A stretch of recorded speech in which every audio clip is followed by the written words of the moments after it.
Hello there, and welcome to Secretum Histories, where curiosity settles in softly and the ancient world leans a little closer, offering stories that feel both familiar and distant all at once. Tonight we're drifting into a tale shaped by currents, carved by rivers, and remembered in the silt of civilizations. It's a gentle journey toward one of the earliest figures credited with guiding humanity from scattered wanderers into people who could gather, build, plant, and thrive along the fertile edges of the water.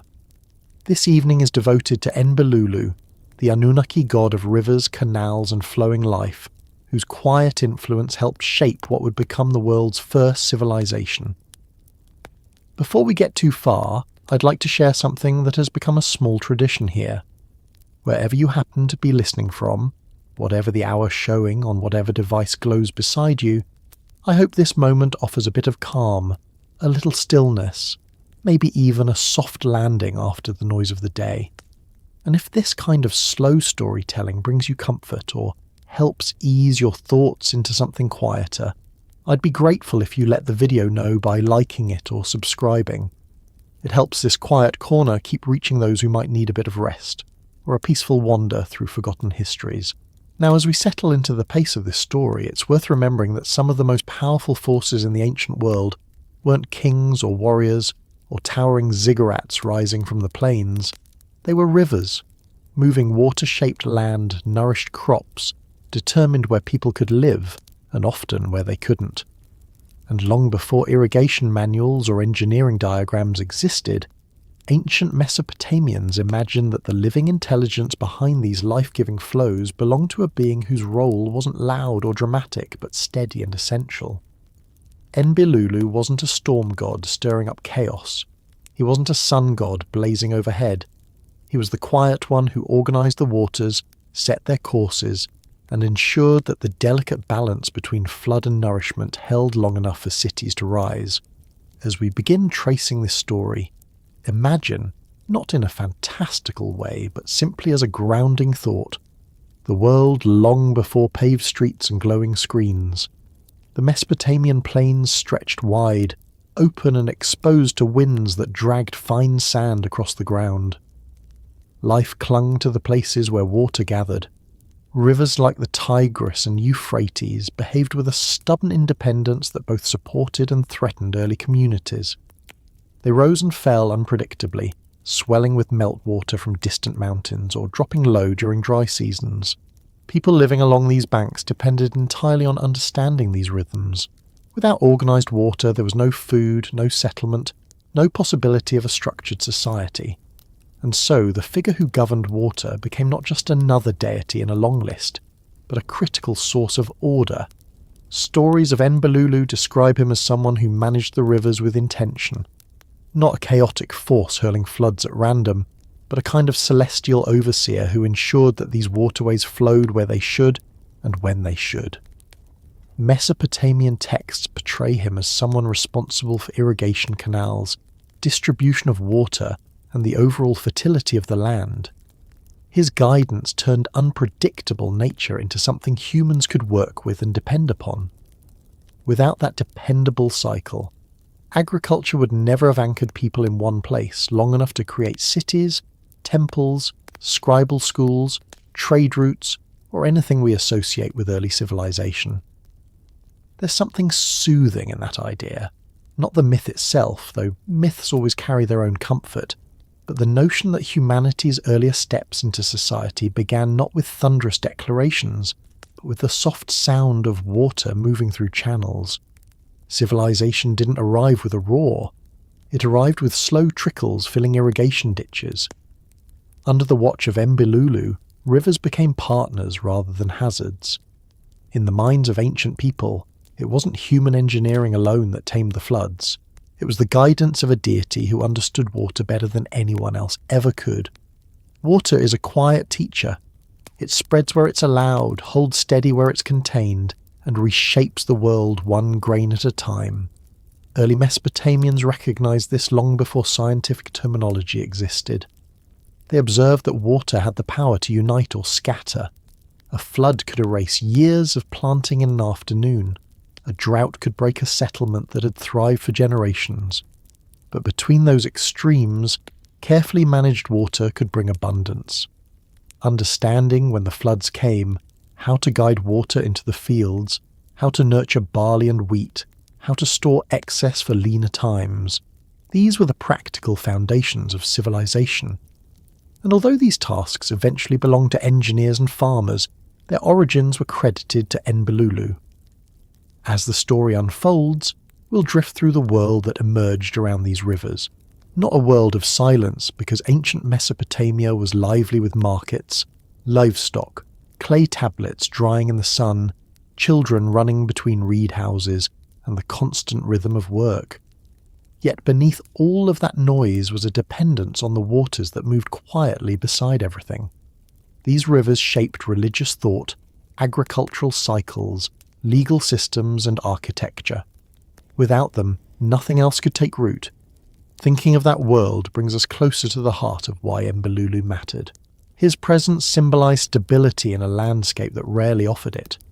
The Tigris and Euphrates could shift course unexpectedly.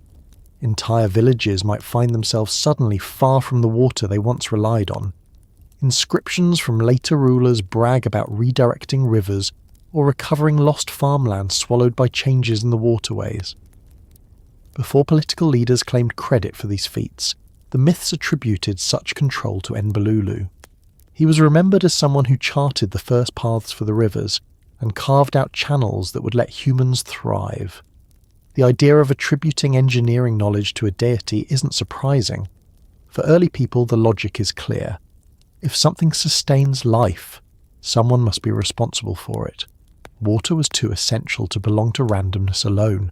And while modern perspectives frame irrigation as the result of centuries of trial, error, and adaptation, the myths place Enbilulu at the beginning of that story. He becomes the symbol of humanity's ability to work with nature rather than against it, guiding resources carefully rather than forcing them into submission. As we move forward, we'll explore how his presence flows through the earliest written texts, the earliest canal systems, the earliest grain fields that fed entire cities. We'll see how the memory of this water god lingers even after centuries of reinterpretation, even after newer deities took roles once attributed to him, even after cultures shifted and the old stories faded into tablets buried under silt. Yet something about Enbilulu remains steady. He appears in fragments, sometimes as a river god, sometimes as the lord of canals, sometimes as the supervisor of abundance. Each reference builds a picture of someone woven deeply into the infrastructure of ancient life. Imagining how water-shaped identity helps the story come alive, not just in a mythic sense, but in an everyday way. Picture someone thousands of years ago stepping barefoot into a narrow canal, water swirling around their ankles as they open or close a gate to divert the flow into waiting fields. Picture another person watching the river rise, gauging whether it will flood too much or too little that season. Picture scribes recording harvest yields tied directly to how well the waters had behaved. Picture priests offering small rituals at the banks when the river seemed uncertain. Every one of these experiences connected back to Enbilulu. There's a steadiness in all of this, a slow, patient unfolding that mirrors the pace of the water itself. It feels appropriate for a story meant to help you unwind or drift closer to sleep. This is the kind of narrative that doesn't push forward in abrupt leaps, but wanders gently the way a canal finds its line through a quiet plain. By the time the earlier cities appeared, Uruk, Eridu, Lagash, they weren't just clusters of buildings. They were communities built around a shared relationship with water. They understood that mastery didn't mean domination, it meant cooperation, and that idea sits at the centre of Enbilulu's identity. He becomes the symbol of partnership with nature, a reminder that nothing so foundational as civilization comes from force. It comes from learning to read patterns, adjusting gently to the world rather than bending it entirely to human will. Farmers along the Euphrates didn't demand the river change. They guided it. They nudged it. They listened to it. They watched the seasons shift, the levels rise and fall, The soil darken or lighten. They adapted, and in each adaptation, they felt the quiet influence of the god who first taught them to think this way. Water remains one of the most grounding elements in human experience. Even now, the sound of it can calm a restless mind. The sight of it offers relief from heat or exhaustion. The presence of it creates life wherever it goes. So as we continue through the story of Enbilulu, that calming quality will stay with us. It's built into the myth, woven into the agricultural systems, preserved in the writings of kings, and carried into the way we imagine the ancient world. Enbilulu's story isn't loud, it's gentle, it's steady, it's patient. And because of that, it's perfectly suited for this space. A place where stories drift rather than rush, where ideas unfold rather than arrive suddenly, and where the rhythm of words carries you along in a quiet current much like the waters he once guided. In the next part, we'll ease into the earliest hints of his presence, the world before named rivers, and how ancient people began forming ideas about the forces that shaped their survival, not through sudden revelations, but through countless small observations of the land and water around them, letting the landscape teach them slowly, the same way water teaches everything it touches. Long before familiar cities rose from the plains of southern Mesopotamia, before barley fields stretched out in neat patches and canals glimmered under the sun, the land existed in a state that felt both open and unsettled. The ground carried the quiet memory of older waters that had come and gone across the ages, shaping shallow basins and leaving behind layers of silt that waited for the next cycle of life. The world was still learning how to arrange itself in ways that could support people, and people in turn were slowly learning how to listen to the land. In this early landscape, nothing was defined the way it would be centuries later. There were no measured borders, no written records of villages, no carefully plotted irrigation ditches. The rivers themselves had not yet taken on the personalities that later generations would recognise. They wound across the plains with a kind of restless uncertainty. Some seasons they spread wide, overflowing their banks and pouring into lowlands. Other times they pulled back, leaving cracks to open in the drying earth. The people who moved through this world carried no maps. They carried only a growing understanding that water, wherever it appeared, determined the shape of life. The earliest communities were small and scattered. Groups gathered near natural pools or along bends in waterways that shifted from year to year. They noticed patterns long before they understood them. They saw how certain plants appeared where the ground stayed damp longer than surrounding areas. They learned that animals followed paths tied closely to the presence of water, returning to the same places season after season. And they experienced firsthand how the land responded when water lingered too long or vanished too quickly. These experiences created a kind of early recognition that water was not simply something that happened to appear, but something that behaved. It grew fierce during seasonal swelling. It calmed into gentle flows during quieter months. It carried nourishment with it, leaving behind soil rich enough to coax seeds into sprouting. And it sometimes rose without warning in ways that erased whole stretches of ground. These patterns were not understood through measurement or analysis. They were understood through repetition, observation, and survival. As people watched these rhythms, the idea began to take shape that something guided the water. Not a figure with a loud presence or unpredictable motives, but something consistent. Something that seemed to bring a kind of order to the unpredictable nature of the rivers. The earliest stories that would much later take written form began here, in this quiet observation of cycles. The first murmurs of Enbilulu emerged not as a dramatic revelation, but as a slow understanding that water moved according to patterns deeper than anyone could fully grasp. The Mesopotamian landscape was shaped by forces that felt larger than life. Seasonal floods from distant mountain snowmelt arrived with powerful surges. Sudden shifts in river courses could reshape miles of terrain in a short time. These events were not random to the people who depended on the land. They were messages. They were signs that something governed the waters and determined their behaviour. And because water was the root of survival, that governing presence needed to be acknowledged. Enbilulu, in his earlier sense, was not imagined as a figure with human traits or elaborate symbolism. His presence was more fundamental. He was felt in the movement of water across the land, in the quiet trickle that allowed reeds to thrive, in the broad sweeps of floodwaters that refreshed the soil even as they challenged the communities living nearby.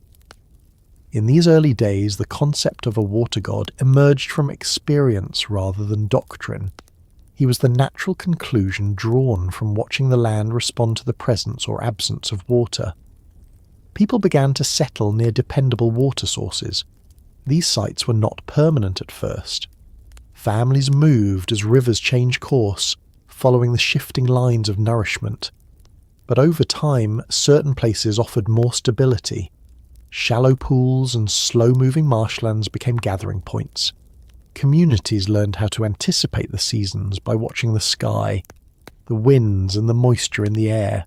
Slowly they began to understand how water behaved across months and years.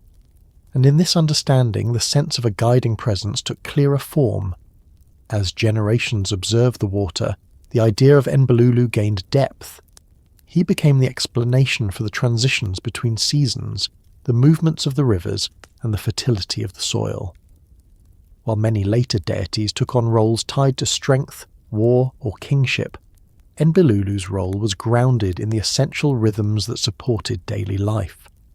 Without his guidance, fields could not flourish, livestock could not graze along the banks, fish would not gather in enough numbers to support early communities. Everything depended on his quiet but steady influence. Even in these early days before writing emerged, stories were passed along through spoken memory.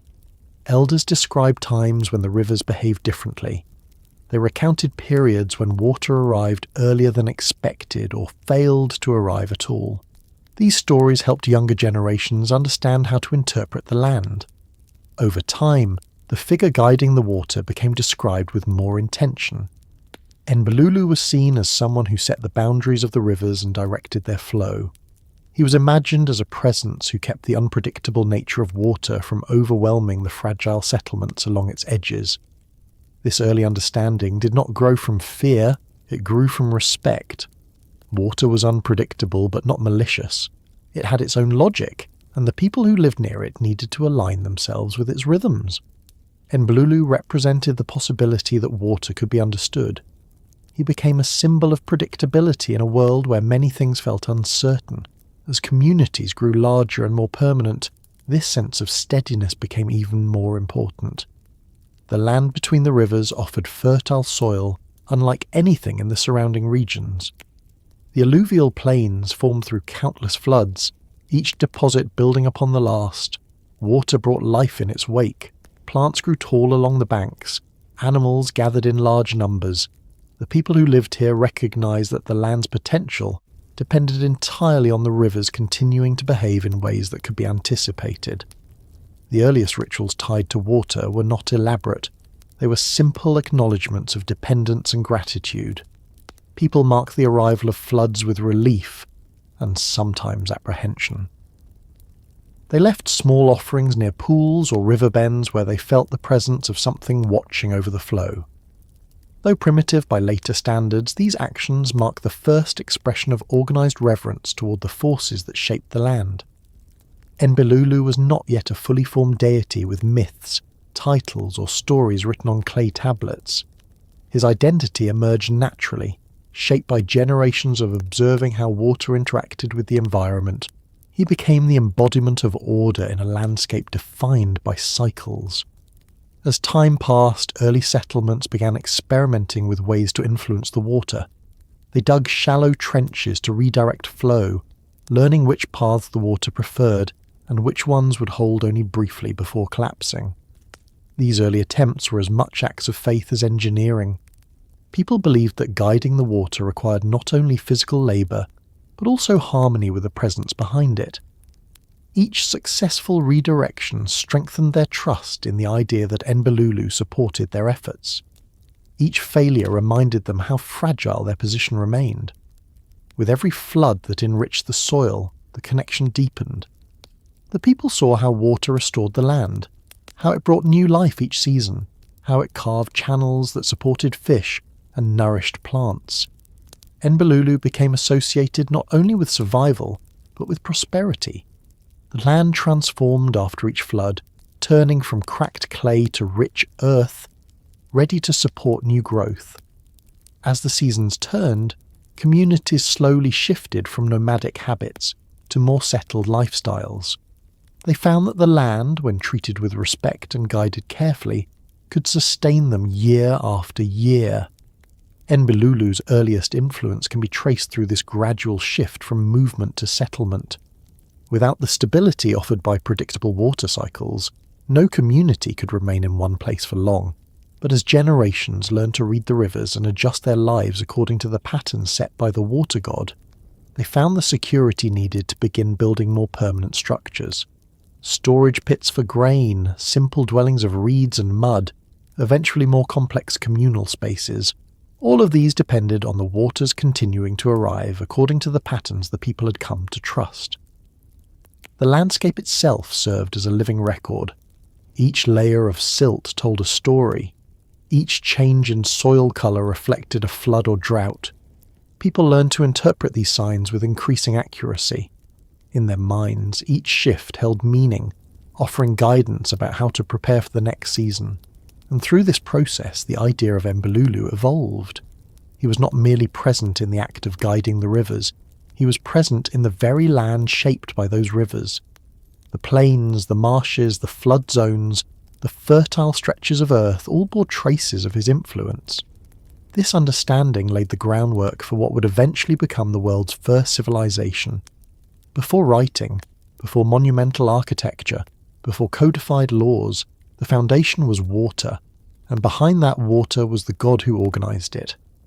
Enbilulu's early role planted the seeds for everything that followed. As the land became more stable, people became more ambitious. They built larger structures, experimented with more advanced irrigation, and began establishing trade networks. All of this was possible only because the waters behaved in ways that could be anticipated. By the time later, myths formally described Enbilulu as the lord of rivers and canals. His presence had already shaped countless generations. The idea of him was woven into the earliest memories of the land, into the first steps towards settled life, into the way people interpreted the world around them. He was the quiet architect behind humanity's shift toward organized living, not through commands or dramatic displays, but through the steady guidance of water. As we continue moving forward, the world will grow more complex. Writing will appear, cities will rise, deities will gain titles, temples, and rituals. But beneath all of that complexity, the foundations remain tied to these early days, when the land was still learning how to support life, and people were learning how to partner with the water that sustained them. Enbilulu's presence flowed through those days like a soft current, shaping the land in ways that would echo through every era that followed. And so, the story continues, moving steadily toward the moment when Enbilulu's identity becomes clearer, when myths begin to solidify around him, and when the earliest civilizations begin to recognize him not only as the guide of the waters, but as one of the forces that allowed their world to take shape. When ancient people tried to explain the forces shaping their world, they didn't begin with sweeping declarations or rigid cosmologies. They began with what they saw. They looked outward at the plains stretching under a broad sky, at the rivers winding through soft soil, at the seasonal floods arriving with a mixture of promise and unease. And from these observations came the earliest ideas that certain powers existed behind the visible world. Powers that shaped the behaviour of the land long before humans placed their first stones or drew their first symbols onto wet clay. Among these early powers, the one linked to water emerged slowly, almost quietly. Water was present at every stage of life. It transformed dry land into fertile stretches. It carried clay and silt from distant regions. It swelled and receded according to patterns that could not be ignored. And in a landscape where survival depended on understanding these cycles, people instinctively felt that something must stand behind them. Not as a distant or detached entity, but as a presence woven directly into the movements of the rivers themselves. The earliest communities did not imagine this presence in human form. They imagined it in the steady behaviour of the water. As the centuries moved forward and stories began taking more structured shape, this presence gained definition. It became easier for people to speak of the force guiding the rivers if it had a name, and in time that name was Enbilulu. He was recognised as the one who brought order to flowing water, the one who understood its tendencies, the one responsible for ensuring that the life it created continued without interruption. His birth was not a singular event. It was a gradual realisation shared across generations. People came to recognise him not through miraculous displays, but through the everyday patterns that shaped their survival. The world at this stage of history was shifting in important ways. Communities were no longer moving constantly from place to place. They began forming settlements near the most dependable stretches of water. Villages grew slowly, sometimes lasting for only a few seasons before a river changed course or a flood overwhelmed their efforts. But each attempt brought new knowledge. The people learned how water shaped the land, how it carved channels, how it deposited layers of fertile soil. This understanding allowed the concept of Enbilulu to take on more detail.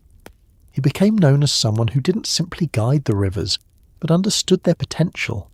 Someone who created paths that humans could rely on. The earliest depictions of him were simple, emerging from oral tradition rather than carved reliefs or written hymns. He was recognised as a figure who helped bring structure to a world filled with untamed forces. Water could destroy just as easily as it could sustain, but when guided properly it supported the growth of plants, the gathering of animals and the formation of communities. Enbilulu's influence appeared in the reliable moments when water behaved exactly as needed, when the river didn't flood too early, when it didn't drop too low, when the fields drank deeply enough to sustain another season. As communities expanded, the land began changing as well. People dug channels to bring water to places it didn't naturally reach. They created small reservoirs to store water during the hottest months. These early efforts were modest, but each step represented a growing partnership between humans and the rivers. A partnership that, in their minds, required guidance from the divine. It made sense to attribute this guidance to Enbilulu. He became the companion of those who worked the land, someone who oversaw their efforts and ensured their success. He wasn't imagined as a distant ruler. He was a figure whose presence could be felt in the steady flow of water through a canal. As stories continued to grow, Enbilulu became more fully integrated into the larger pantheon of the Anunnaki. He was linked to other deities associated with creation, fertility, and order. His birth was described not as a biological event, but as the moment when water itself took on meaning in the human world. Water predated civilization, but civilization depended so closely on it that the concept of a god born from its patterns became inevitable. Enbilulu represented the point at which people stopped seeing water as an unpredictable force and started seeing it as a partner in shaping their future. Myths developed across different regions, often with slight variations in the roles attributed to the deities. But Enbilulu's connection to water remained consistent. He was associated with naming the rivers, guiding their courses, and establishing the first systems of irrigation. His presence was felt in the organisation of waterways that formed the backbone of early settlement life. And because these systems were necessary for the emergence of cities, he became one of the foundational figures in the story of human development. This connection between Enbilulu and the early cities is important. When people finally began constructing more permanent dwellings, they built them near stable water sources.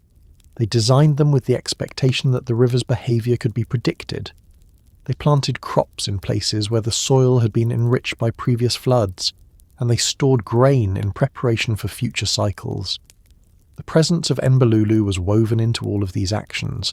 Even without formal temples dedicated to him at the earliest stage, The memory of his guidance shaped every decision related to water and land.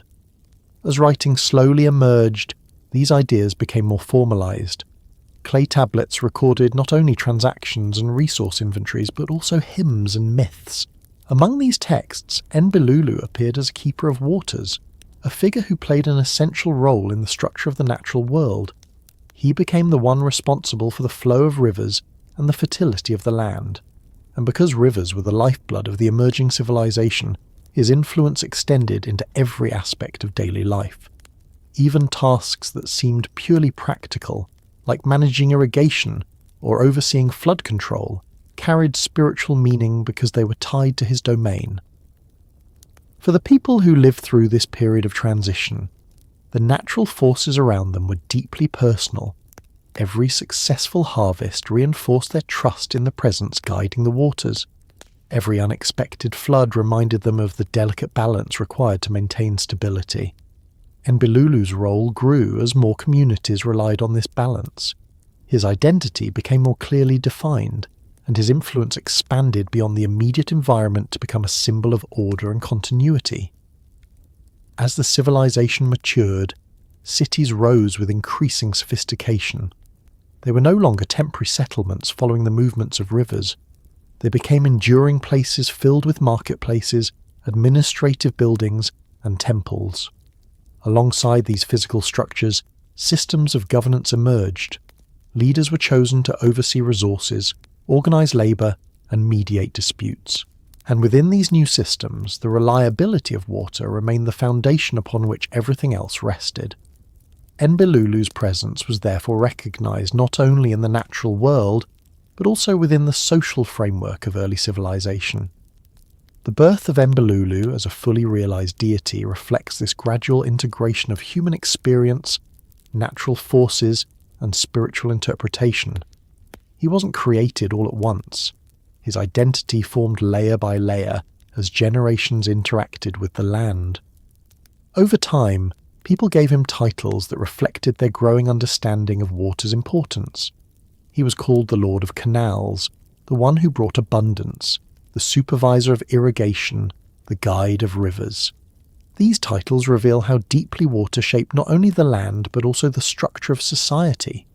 In some later texts, Enbilulu is linked to the great god Enki, who was associated with wisdom, creation, and the subterranean waters that nourish the earth. This connection positions Enbilulu within a broader cosmological framework. He becomes part of a lineage of deities responsible for shaping the early world. His birth is portrayed as part of a larger system in which the behaviours of nature are guided by divine figures. In this system, Enbilulu occupies a vital role because water remains central to all forms of life and organisation. As time passed, temples dedicated to major deities became prominent features of the cities. While Enbilulu may not have enjoyed the same level of attention as figures associated with kingship, war or law, his importance was felt in more subtle but equally essential ways. Whenever a canal was constructed, whenever a field was prepared for planting, whenever water flowed steadily through channels designed by human hands, the influence of Enbilulu was acknowledged. He did not need grand monuments to demonstrate his power. His presence was visible in the functioning of daily life. Even the earliest myths that describe the creation of the world include references to water as the medium through which order emerged. These stories do not always mention Enbilulu directly, but they establish the foundation upon which his identity rests. They describe how water existed before land, how chaos gave way to structure, how rivers were shaped to support life. These themes align closely with his later role as the one who organizes water and brings stability to the land. The birth of Enbilulu is therefore not simply the beginning of a mythological figure. It is the moment when humans recognize that the forces shaping their survival needed to be understood, respected, and integrated into the stories that defined their world. Enbilulu was born from this understanding. He embodied the partnership between people and water. He symbolized the transition from uncertainty to stability, and he represented the possibility of growth in a landscape that at first seemed too unpredictable to support human ambition. The world he entered was still young, restless, and constantly adapting. Rivers wandered across the plains, leaving behind new paths for future settlements. Marshlands expanded and contracted according to the seasons. The earliest farmers learned to read the land with increasing accuracy, adjusting their methods according to the shifting behaviour of the water. Through these cycles, Enbilulu emerged as the figure who brought coherence to the environment. His presence continued to grow as the civilization developed. The more people relied on irrigation, the more they recognised his role in sustaining their lives. The more they built structures dependent on water, the more they acknowledged his guidance. The birth of Enbilulu thus marked the beginning of a long relationship between humans and the rivers that shaped their world. This story continues to unfold as the land becomes more organised, as irrigation grows more sophisticated, and as the first true cities rise along the banks of the rivers he guided. The world that follows expands rapidly, carrying Enbilulu's influence into new forms of ritual, new systems of governance, and new understandings of how people and nature shape one another over time. When people later described the great rivers of Mesopotamia, they spoke of their courses as if they had always existed exactly where they ran in their own time. The Tigris and Euphrates appeared to them as ancient lines etched into the land, stable and familiar, marking the boundaries of fields and settlements. Yet the earliest generations knew that the rivers were never fixed. They wandered across the plains, searching out new paths, abandoning old channels, carving through soft earth wherever the slope allowed. Their movements shaped the entire landscape long before anyone arrived to witness it, and it was this shifting, restless behaviour that led early people to imagine a guiding presence behind the water. Someone who understood its tendencies better than they did. Someone who could shape its paths with intention, instead of leaving them entirely to chance. Someone like Enbilulu. The idea that a divine hand traced the courses of the rivers came from long observation. People noticed how water behaved when it encountered different kinds of soil. They saw how a fast-moving current cut deep into the ground, while slower water spread into shallow pools. They watched how floodwaters deposited fine silt that enriched the soil, and how the same floods could wash away entire sections of land when the riverbanks weakened. Over time, it became clear that water had a way of finding paths through the land that balanced these forces, and because these paths often benefited early settlements, people began thinking of them not as random but as guided. This belief deepened as the rivers continued shifting, sometimes dramatically. An entire bend might collapse during a heavy season, forcing the water into a newly carved channel. A marsh could dry out over several years, turning what once was a wet basin into ground firm enough for construction. These changes weren't uncommon. They were part of the natural cycle of a floodplain. But to those who relied on the rivers for survival, the shifts felt purposeful. Each new course offered challenges, but it also offered fresh opportunities. A river that moved could leave behind fertile land where crops would thrive. A river that split into smaller channels created natural irrigation. In these changes, people saw intention. As the concept of Enbilulu matured, he came to be understood as the one who shaped these paths. He was imagined as someone who understood the strengths and weaknesses of the land, someone who guided water through places where it would bring the most benefit. The early stories describing his involvement in this process were simple and grounded. They didn't picture him creating rivers through dramatic gestures. Instead, they imagined him setting boundaries, adjusting flows, and ensuring that the water followed routes that supported life. His influence was steady and subtle, much like the rivers themselves. The earliest memories of these paths were passed down through oral tradition. People spoke about stretches of land where the river used to flow, even generations after it had moved away. They described how certain fields remained fertile for years because of ancient floods. These stories created a sense of continuity between past and present. They reinforced the idea that the rivers were shaped not only by physical forces, but also by the decisions of a divine being. Enbilulu's role was not limited to the visible channels.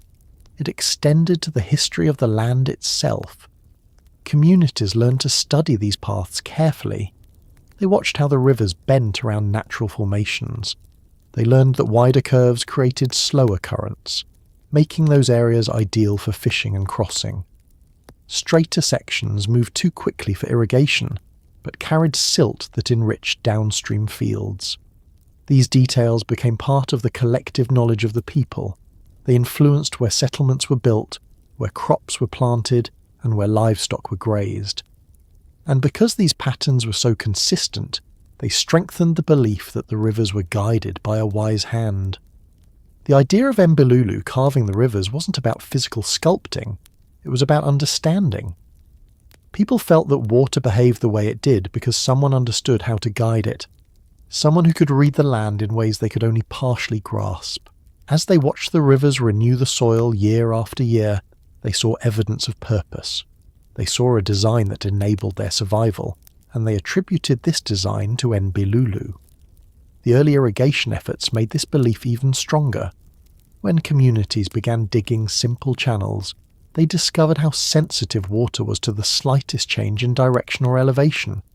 A channel dug too steeply drained too quickly. A channel dug too shallowly failed to carry water far enough. The people realized how much attention the water demanded. It didn't flow according to their wishes, it flowed according to its own nature. This realization deepened their appreciation for the natural courses carved by the rivers. It took enormous effort to redirect even a small portion of water. The idea of controlling an entire river seemed impossible without divine assistance.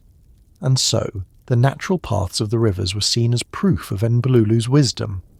As the landscape developed, the rivers formed patterns that became recognizable over long periods. The flood season arrived predictably enough to shape the agricultural calendar. The dry season exposed portions of land that could be used for grazing. Pools formed in low-lying areas during certain months supporting fish and waterfowl. These cycles repeated year after year, reinforcing the belief that they were guided by someone who ensured the balance remained intact. The rivers didn't behave erratically. They behaved in ways that allowed life to flourish. In many myths, the first act attributed to Enbilulu was the designation of river paths. He was said to have given each waterway its direction and its reach. This wasn't understood as a moment in time, but as an ongoing responsibility. Enbilulu was imagined as someone who continually monitored the rivers, adjusting their flow as needed. His role resembled that of a caretaker rather than a creator. He didn't simply establish the rivers and leave them. He maintained them, ensuring they continued supporting the needs of the land. This perspective resonated deeply with early communities, especially as they settled into more permanent living arrangements. They began to depend on the rivers not only for agriculture, but also for transportation and trade. Boats travelled up and down the waterways carrying goods. Fishermen relied on predictable currents to set their nets. Builders used the rivers to transport heavy materials. The more people depended on the rivers, the more grateful they became for the one who guided them. Enbilulu's presence grew as the complexity of society grew. Descriptions of him eventually appeared in written texts, reflecting the values of the civilization that created them.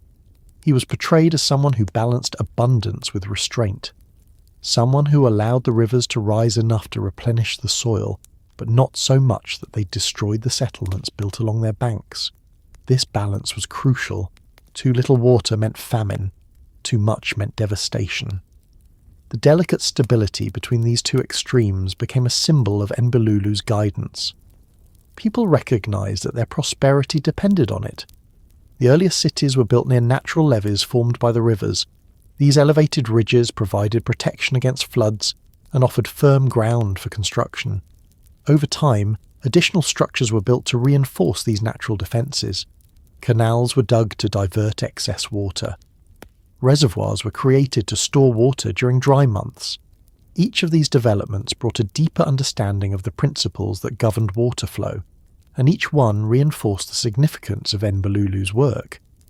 His paths were not obstacles to overcome, they were foundations to build upon. When scribes later wrote hymns honouring Enbilulu, they emphasised his knowledge. They described him as someone who knew the secrets of the rivers, someone who understood the sources of abundance, someone who guided the flow of life across the land. These hymns were not meant to be exaggerated praise. They reflected genuine gratitude. People living in a world shaped so heavily by water understood how vital it was to have that water behave predictably, and they credited Enbilulu with making that possible. Even beyond the immediate region, travellers recognised the importance of the rivers carved through the land. They marvelled at the fertile fields stretching out from the riverbanks. They saw the complexity of the irrigation systems. They observed how closely the settlements followed the patterns of the waterways. The paths carved by the rivers became part of the identity of the region. They defined its geography, its economy, its culture, and its history. And behind these paths stood the figure of Enbilulu, the keeper of waters. The rivers themselves changed over centuries, sometimes dramatically. Entire segments shifted direction. New channels formed, old ones dried out. These changes weren't seen as disruptions. They were part of the ongoing work of Enbilulu. His guidance was fluid, adapting to the needs of the land. People responded to these changes by adjusting their own structures. They rebuilt canals, relocated fields, and constructed new settlements. They saw themselves as partners in maintaining the balance established by the divine hand that shaped the rivers. As the population grew, so did the complexity of water management. Leaders were appointed to oversee the distribution of water. Workers were organised into teams responsible for maintaining canals and clearing debris. Seasonal labour groups formed to prepare the land before the floods arrived. These activities were not only practical responses to environmental patterns, they were acts of reverence. People saw themselves as participating in the work of Enbilulu. Their efforts mirrored his role as the one who guided the waters. In time, myths emerged describing how he established not only the physical paths of the rivers, but also the principles behind them. These myths portrayed him as someone who understood the need for balance between abundance and restraint. They described how he taught the rivers to flow gently during planting seasons and to rise fully during times when the land needed renewal. These stories helped people understand why the rivers behaved the way they did. They offered reassurance during unpredictable seasons, and they reinforced the idea that Enbilulu remained active in shaping their world. The influence of Enbilulu extended beyond agriculture and settlement. The organisation of the rivers influenced trade routes, migration patterns, and cultural exchanges. Merchants travelled along waterways to reach distant cities. Communities formed alliances based on shared access to water. Even conflicts between groups often revolved around the control of certain river segments.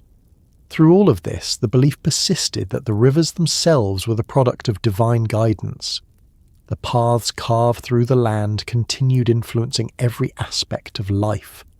They determined where roads were built, where temples were constructed, where markets were located. The shape of the civilization mirrored the shape of the waterways. And because these waterways were believed to be the work of Enbilulu, he became woven into the identity of the people. His presence was felt not only in fields and canals, but also in the structure of cities, in the rhythm of daily life, and in the stories passed down through generations. The idea of a divine hand drawing the first rivers was not rooted in spectacle. It was rooted in the steady observation of natural patterns. It acknowledged the complexity of water. It recognized the knowledge required to guide it, and it honored the partnership between people and the forces shaping their environment. Enbilulu represented this partnership. He embodied the principles that allowed early communities to grow into thriving civilizations. As the story continues, the world shaped by these rivers grows more intricate. The systems built upon them expand. The myths describing their origins evolve. And the role of Enbilulu becomes even more deeply intertwined with the development of the first civilization, flowing forward as smoothly as the waters he guided. Before the earliest civilization could rise, the people of the river plains had to learn to live in a landscape that insisted on both generosity and unpredictability. The floods that swept across Mesopotamia were not mild or gentle. They arrived with a force that could reshape entire sections of land. Yet those same floods carried the silt that made the plains fertile enough to sustain large communities. They were both a challenge and a gift, and because of this dual nature, ancient people saw them as evidence of something deliberate. Water behaved with purpose. It granted abundance after it had taken its share. And in the rhythm of these transitions, the idea of a water god with a quiet understanding of balance began to take root. Enbilulu's identity grew from this recognition. People saw water renewing the land after each flood. They noticed how certain areas became especially productive because of the deposits left behind. They learned that their fields thrived when they embraced the cycle rather than fighting it. And because these outcomes seemed far too beneficial to be accidental, they attributed them to a presence guiding the process. Enbilulu became known as someone who understood the relationship between water and land. His influence lay not in dramatic displays, but in the steady patterns that supported life year after year. The earliest communities watched the floods closely. They learned how high the water tended to rise, how quickly it retreated, and how the soil changed afterward. These observations led to practical decisions. People chose planting sites based on how much silt was left behind. They selected crops that responded well to soil enriched by repeated flooding. They built their dwellings on slightly elevated ground to reduce the risk of destruction during heavy seasons.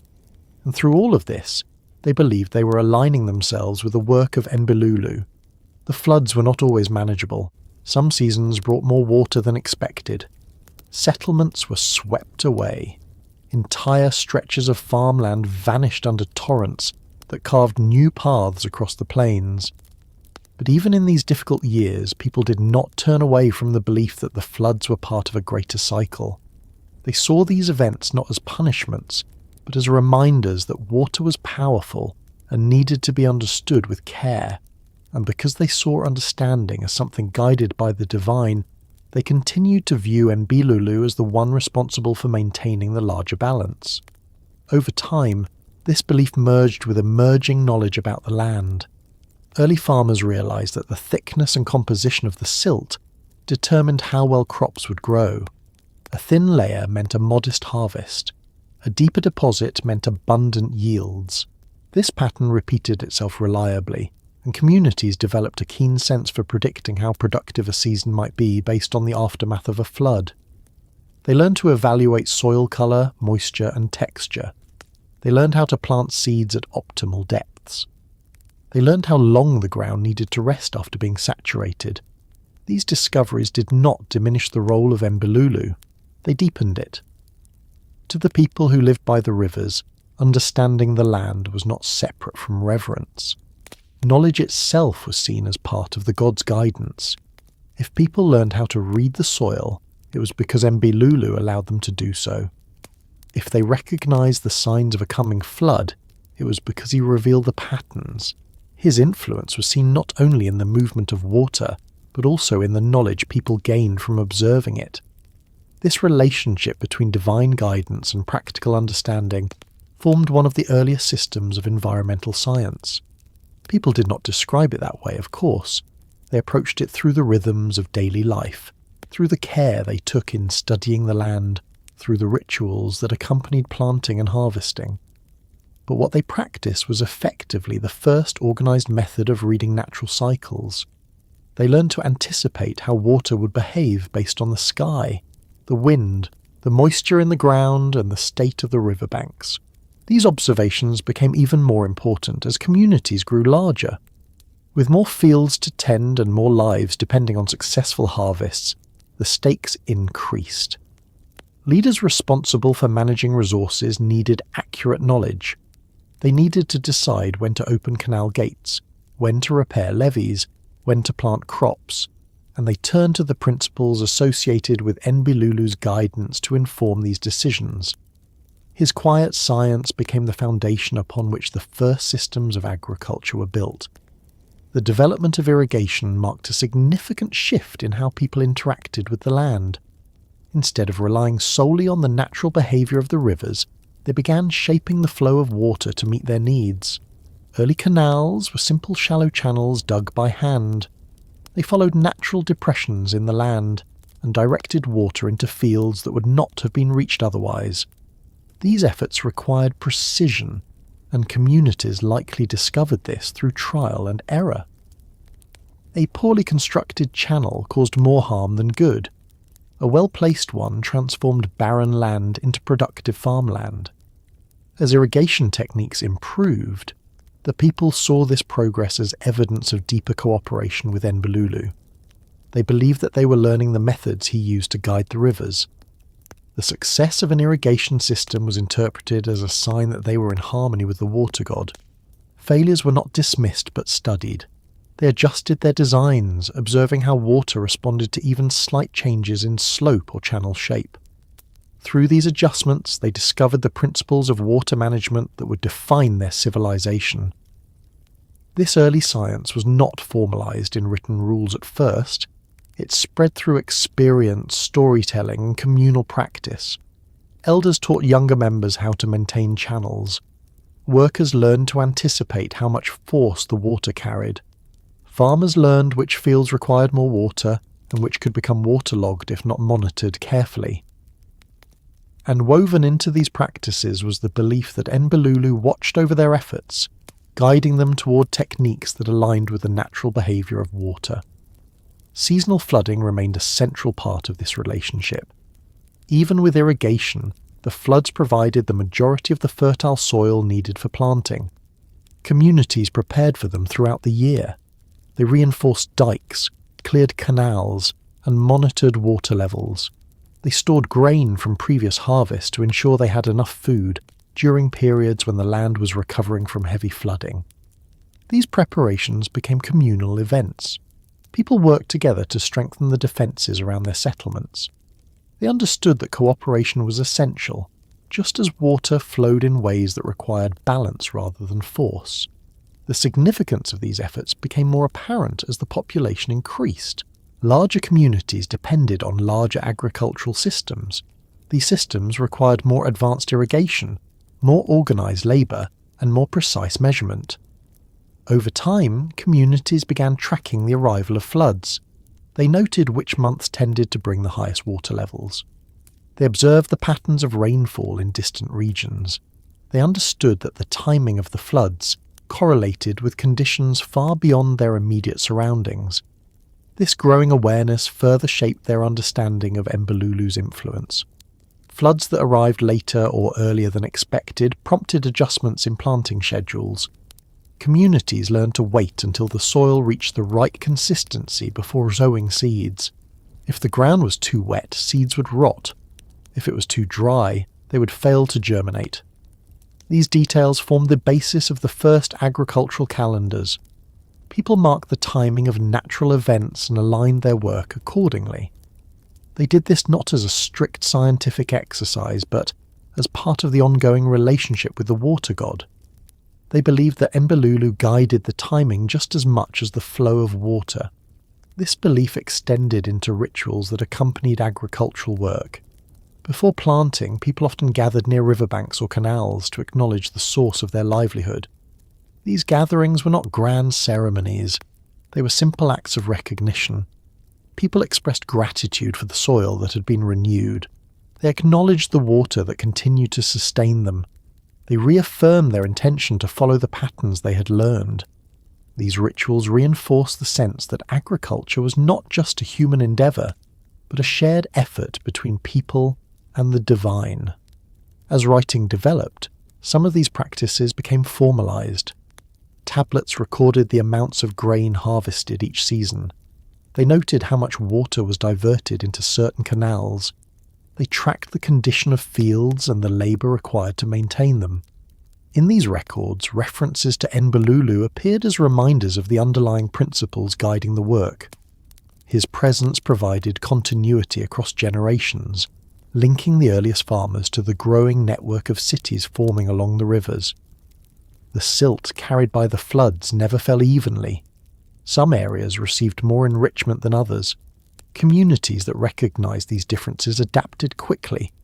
They shifted their fields, moved livestock, and modified irrigation systems to make the most of each season's deposits. The ability to read these subtle variations became a valued skill. People who understood the land deeply were respected. They were seen as having knowledge granted by Enbilulu. Their insights helped guide communal decisions, ensuring that resources were used efficiently. This growing understanding of the land's fertility influenced the structure of early society.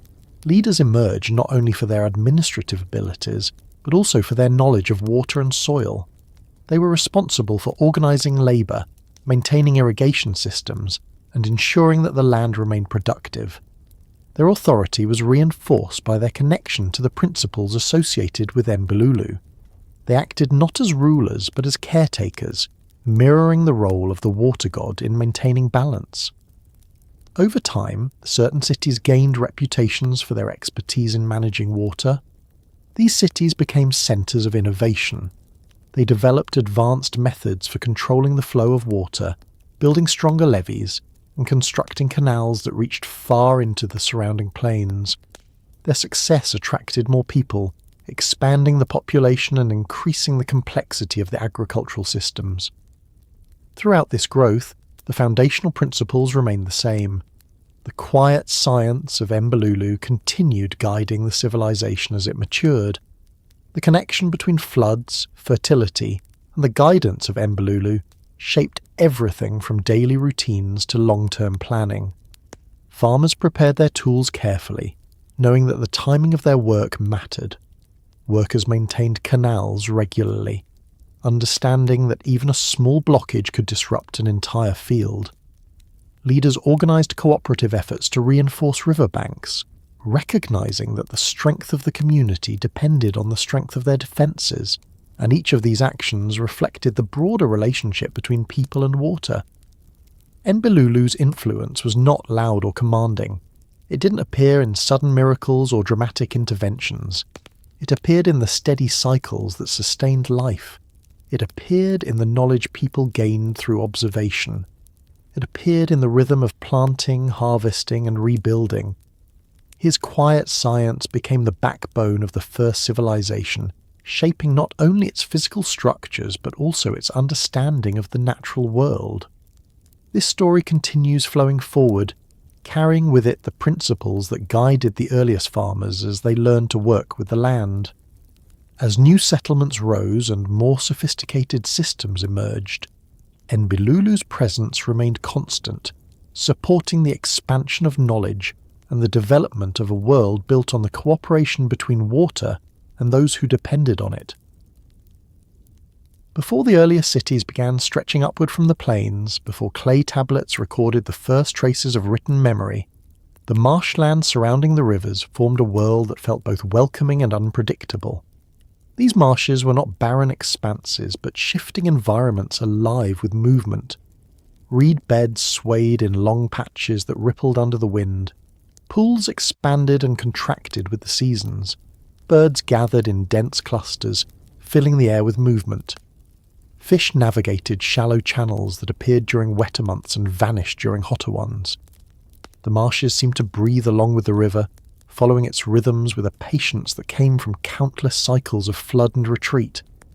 For the people living in this world, the marshes offered both opportunity and risk. They provided resources that were essential for survival. Reeds could be woven into mats, roofing, baskets, and simple boats.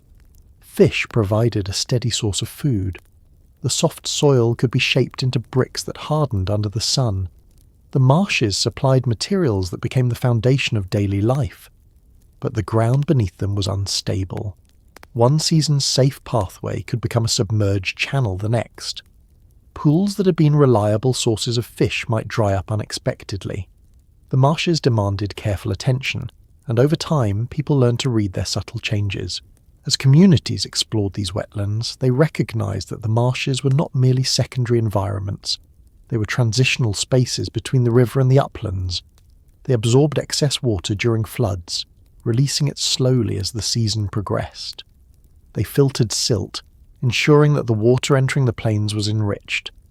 They hosted a complex web of life that supported the surrounding regions. And because the marshes played such a critical role in shaping the environment, people attributed their orderly behaviour to the influence of Enbilulu. The water god's guidance was believed to extend into these softer landscapes. His influence gave structure to places that might otherwise have been chaotic. The marshes marked the moment when human ambition first encountered the potential for building something lasting. In these wetlands, early communities discovered how to navigate the balance between water and land. They learned that certain sections remained firm enough to support dwellings. They discovered that higher patches of soil could be reinforced to create stable ground. They recognized that reed beds could be harvested in cycles, allowing them to regenerate throughout the year, and they saw how the marshes shifted in predictable patterns that aligned with the larger rhythms of the rivers. This knowledge allowed people to settle more confidently near these fertile environments. As the population grew, the marshes became places of opportunity. Families moved closer to the edges of these wetlands, constructing homes out of tightly bound reeds coated in layers of mud. These early dwellings were light enough to withstand the shifting ground and sturdy enough to last through the seasons. Communities developed techniques for raising small platforms above the damp soil. They created simple pathways using bundles of reeds to cross softer areas. These innovations marked some of the first attempts to build structures that cooperated with, rather than resisted, the environment. Over time, the marshes began supporting larger gatherings of people.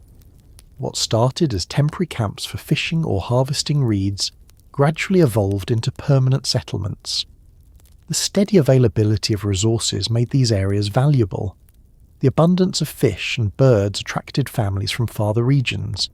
The wetlands provided a dependable supply of water even during drier months. The soil, rich with nutrients, was ideal for cultivating early crops. The marshes became the foundation for the growth of early communities, and because their rhythms aligned so closely with the behaviour of the rivers, the belief in Enbilulu's presence deepened. People came to see the marshes not as wild, ungoverned spaces, but as environments shaped by the water god's decisions. The rise and fall of marshland pools mirrored the ebb and flow of the rivers. The expansion of reed beds reflected the changing needs of the land. The arrival of birds marked seasonal transitions that helped guide planting and harvesting. People believed that Enbilulu used the marshes to signal important changes. His influence was visible in the flourishing of plant life, the movement of animals, and the creation of new channels that connected the rivers to the plains. These signs guided the development of early agricultural practices. People realized that certain areas near the marshes produced better yields. The soil retained moisture longer, reducing the need for frequent irrigation. Crops grew taller and healthier when planted near the marshland boundaries. Communities began experimenting with planting techniques that took advantage of this natural fertility. They dug narrow channels to guide water into their fields. They created small embankments to prevent overflooding. These techniques were simple at first, but each improvement reflected growing coordination with the land shaped by Enbilulu's guidance. As the relationship between people and marshland deepened, a quiet transformation took place. The marshes became a place of innovation. The materials gathered from these wetlands were used to build early boats, allowing people to travel along water channels with ease. These boats extended the reach of trade and communication between settlements. People transported fish, reeds, tools, and other goods across wider distances. The marshes thus facilitated the first trade networks connecting communities along the rivers. These developments encouraged greater cooperation. Groups living near the marshes began organising labour to maintain the channels that fed their fields. They worked together to reinforce the edges of their settlements. They shared knowledge about the best fishing locations, the strongest reeds, and the safest pathways. This cooperation built the foundation of community life. People understood that the marshes supported everyone, and that working together strengthened their resilience. These shared efforts echoed the balance maintained by Enbilulu. His influence was seen not only in the water, but also in the unity that emerged among those living by it. As settlements grew larger, people began constructing more permanent structures. They used reeds and mud to create houses that could be rebuilt quickly if the marsh shifted. They developed techniques for layering mud to form sturdy walls. They established communal spaces where important activities took place. These settlements became the first signs that civilization was beginning to take form. They demonstrated the confidence people had in the land and in their ability to interpret the environment's signals. The marshes also encouraged early forms of governance. Communities realized that certain decisions had to be made collectively. The distribution of water required coordination. The maintenance of channels depended on shared labour. The location of new dwellings needed careful planning to avoid unstable ground. These responsibilities gradually led to the development of leadership roles. Individuals with a deep understanding of the marshes and rivers gained respect. They were trusted to make decisions that affected the entire community. Their authority stemmed from their knowledge rather than from force, and because their knowledge aligned with the rhythms of the water, people believed they were guided by Enbilulu. This early governance was intertwined with the belief that the marshes were living systems shaped by divine intention. Leaders ensured that the natural balance was respected. They organized rituals during seasonal transitions, acknowledging the role of water in sustaining life. These rituals were modest, often involving offerings of reeds, fish, or grain. They reinforced the idea that human effort and divine guidance were partners in shaping the world. People saw themselves as caretakers of the environment, reflecting the care they believed Enbilulu extended to them. As settlements became more established, the marshes continued to shape daily life. Families relied on the wetlands for materials, food, and water. Children learned how to navigate the channels safely. Fishermen gained deep knowledge of currents and seasonal behaviour. Craftspeople used reeds to create tools and household items. Farmers studied the soil, learning how it responded to different planting methods. These activities created a rich cultural identity tied to the marshlands. The way people lived, worked, and interacted with the land became part of their shared story.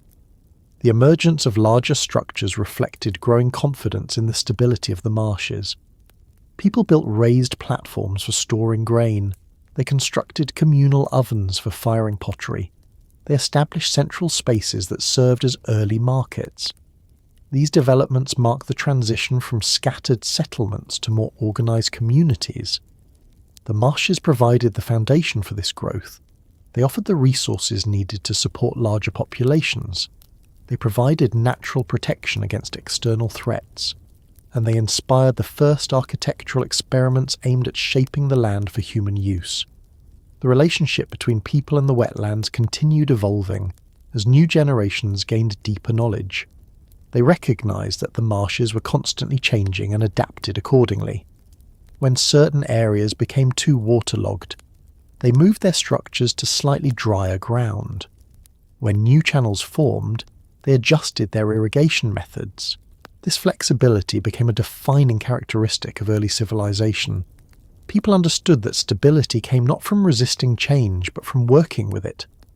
They saw this approach reflected in the steady guidance of Enbilulu, whose influence ensured that water continued supporting life even as the land shifted. As techniques improved, communities began transforming marshland edges into agricultural fields. They drained small areas using channels carefully carved through the soft soil. They reinforced the edges of fields to prevent flooding during high water seasons. These transformed areas produced abundant crops, expanding the food supply and supporting larger populations. These fields became some of the first examples of sustained agricultural land. The success of these efforts reinforced the belief that Enbilulu guided their work. People saw themselves as participants in the ongoing process of shaping the land. The marshes also influenced early artistic expression. People carved small figurines from clay gathered near the wetlands. They decorated tools with simple patterns inspired by the shapes of reeds and flowing water. They created objects that captured the connection between water, land, and life. These artifacts demonstrate the significance of the marshes in daily existence. They reflect how deeply the environment shaped the identity of early communities. As time progressed, the marshes played a crucial role in the development of trade routes. Boats became more advanced, allowing merchants to travel through networks of channels. These journeys connected distant settlements, enabling the exchange of goods, stories, and knowledge. The marshes served as the starting point for these interactions, acting as natural gateways to the broader region. This expanding communication network contributed to the emergence of more complex societies, and as these networks grew, Enbilulu's influence was seen not only in the marshes, but in the broader connections formed between people. The transition from simple settlements to organised society took place gradually. Families living near the marshes continued refining their techniques. Leaders expanded their responsibilities. Communities built structures that reflected their growing confidence in the land. And throughout this development, the marshes remained central. They provided the stability needed for continuous growth. They supported a lifestyle rooted in cooperation and adaptability. They offered resources that allowed communities to thrive. The moment civilization first stepped onto wet soil did not occur overnight. It emerged from countless small decisions made by people who learned to work with the land rather than against it. The marshes awakened because people recognized their potential. They saw them not as barriers but as opportunities. They adapted to their rhythms, transforming challenges into advantages, and in doing so they laid the foundation for the world's first civilization. Enbilulu's influence continued shaping these developments. His guidance was not dramatic or forceful. It appeared in the quiet consistency of natural cycles. It appeared in the knowledge people gained through observation. It appeared in the steady expansion of settlements that understood the land's needs. The marshes became a symbol of this partnership. They demonstrated how water and land, guided by human effort and divine influence, could support a thriving community. And as this story moves forward, the marshlands remain a living reminder of those early days when people first learned to build upon wet soil, trusting that the rhythms they followed would lead them towards something greater, carrying them into the next stages of a civilization shaped by the waters of Enbilulu. In the earlier stories that form the heart of Mesopotamian belief, the Anunnaki were remembered not simply as distant gods, but as forces that shaped the rhythms of the world. Each one held a specific duty tied to the order of life. Some guided the sky, some watched over the earth, some presided over storms or winds, others guarded knowledge, destiny, or the hidden structures of the universe. Together they formed a wide network of responsibilities that explained how the world operated. Their presence helped people understand the patterns they observed in nature, from the movement of the stars to the behaviour of the seasons. But among all these roles, there was one that influenced daily life more directly than any other. It belonged to the one who governed water. Water determined whether people flourished or struggled. It shaped the land, fed the soil, and supported every form of living activity. Because of this, the figure who guided water held a central place within the Anunnaki. Enbilulu's role was not dramatic or loud. It did not involve thunder or fire or celestial battles. His influence came through the steady presence of water that sustained everything. This subtlety made his role even more essential. He was tied not to rare events, but to the constant processes that allowed communities to survive. When people described the Anunnaki, they often emphasized the hierarchy of roles among them. Some deities governed cosmic order, ensuring that the heavens moved the way they were supposed to. Others shaped creation, bringing forth land and life from earlier chaos. Still others oversaw the underworld, or maintained the cycles of birth and death. Enbilulu's place within this structure reflected the importance of water as a connecting force. Water linked the heavens to the earth through rainfall, linked the earth to the underworld through subterranean flows, and linked people to their environment through agriculture. Because water flowed through every layer of existence, the god who guided it stood at the crossroads of many responsibilities. This interconnectedness made Enbilulu indispensable. While storms could come and go, while the movements of stars could appear distant or symbolic, water remained the daily measure of a community's well-being. People saw the results of his influence every time they stepped outside. They witnessed it in the growth of crops, the fullness of rivers, and the clarity of canals. They experienced it directly through the success or failure of each harvest. His presence shaped their physical reality in ways that were impossible to ignore. Within the mythology of the Anunnaki, Enbilulu's role often connected him with deities associated with wisdom and creation.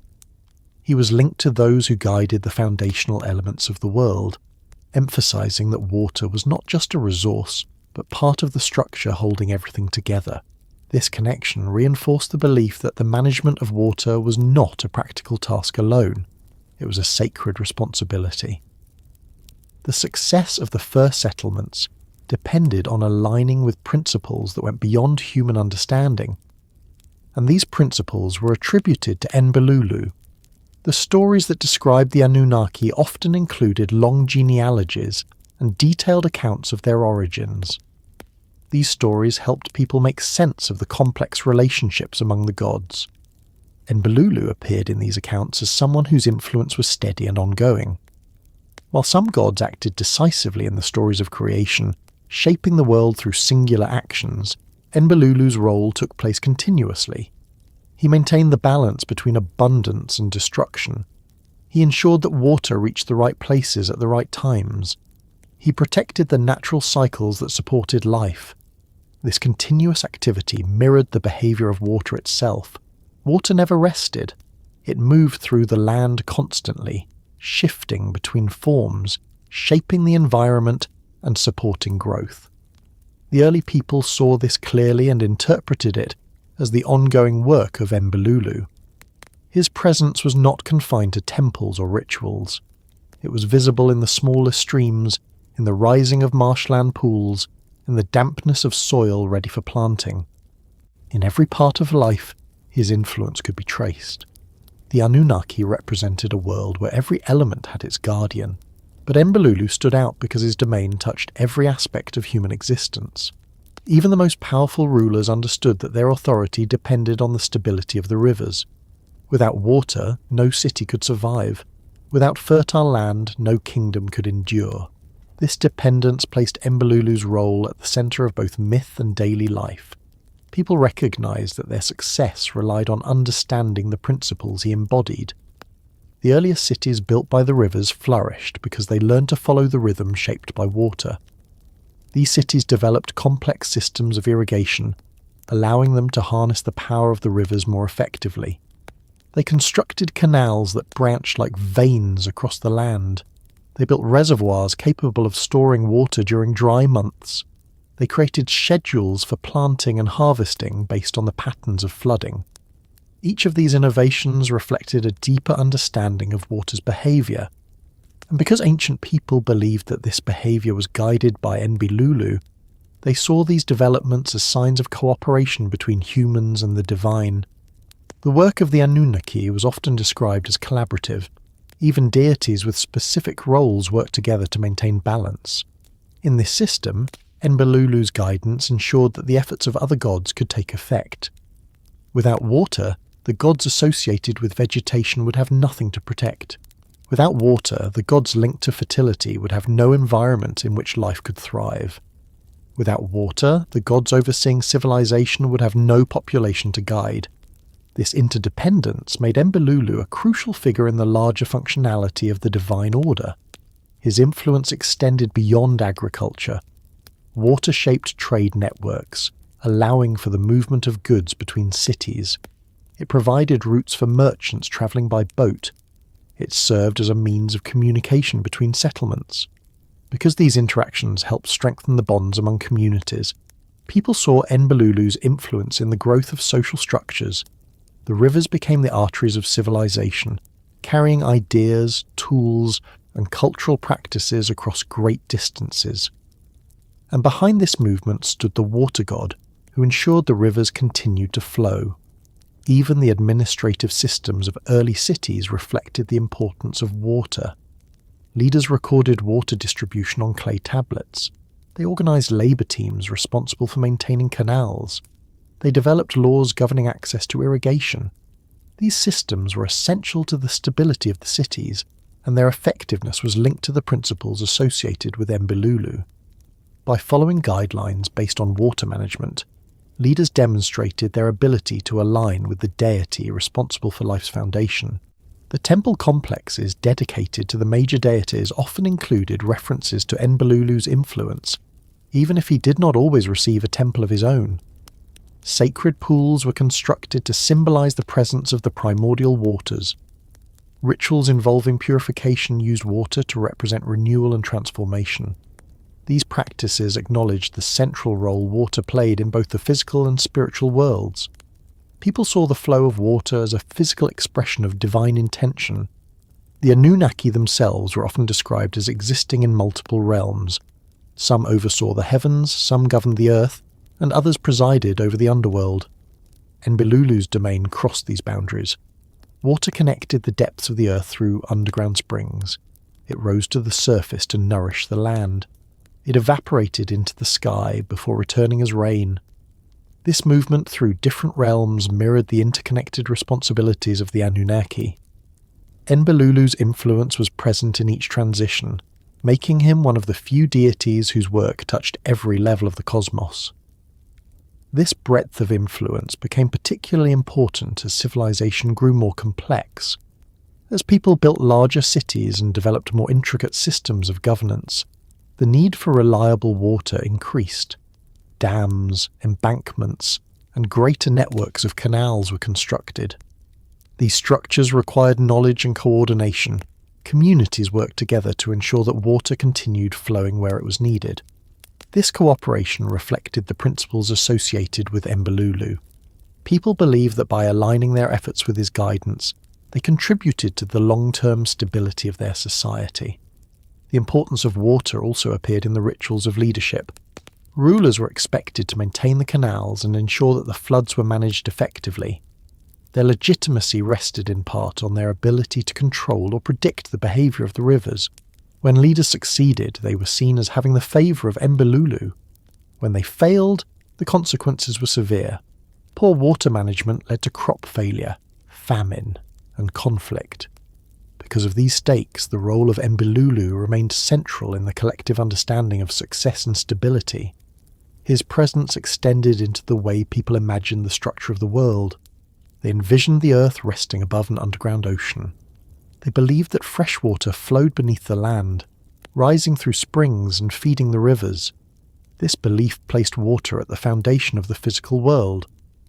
Enbilulu, as the one who guided these waters, held a position of enormous responsibility. His work ensured the connection between the deepest elements of creation and the daily experiences of people living on the surface. Over generations, myths evolved to include Enbilulu in stories describing the origins of rivers and the shaping of landscapes. These stories connected his role to broader themes of order and balance. They portrayed water as a force that needed guidance. Left unchecked, it could bring destruction. Managed with care, it brought prosperity.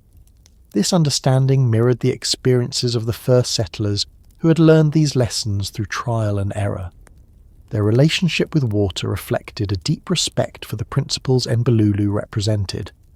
The importance of water extended into the development of writing itself. Many of the earliest written records involved resource management. Water played a central role in these systems. Accounting tablets documented irrigation schedules, field boundaries, labour assignments, and crop yields. Writing became a tool for maintaining the systems that relied on water. Through this connection, the influence of Enbilulu became intertwined with the rise of literacy. His role in supporting civilization extended into the development of recorded knowledge.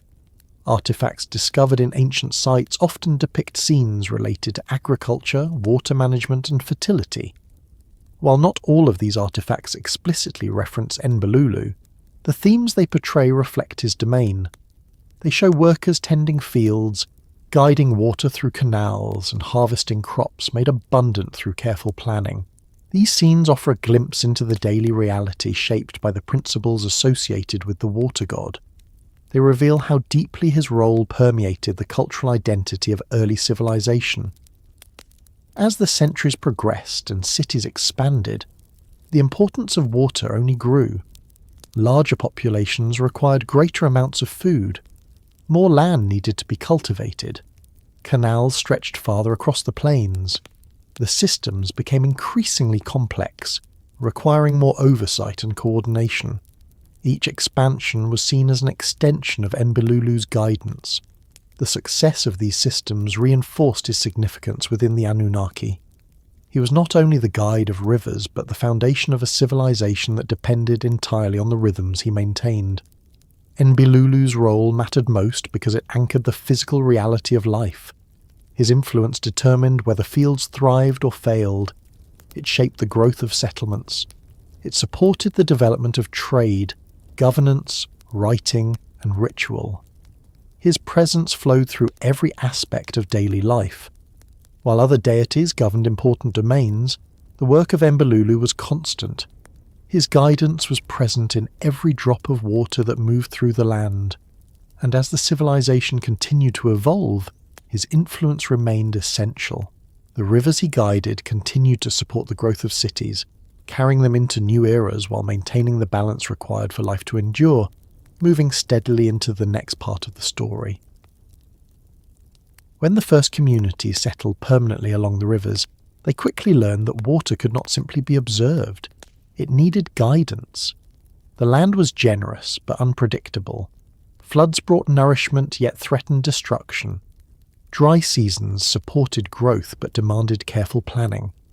The people living through these cycles slowly recognized that survival depended on taking an active role in shaping the flow of water. This realization marked one of the earliest moments when humans began organizing themselves in ways that extended beyond daily routines. It required cooperation, foresight, and shared responsibility, and it offered a glimpse of the structure that would eventually become civilization. The creation of canals and dikes did not begin with grand designs. It began with simple observations made during ordinary tasks.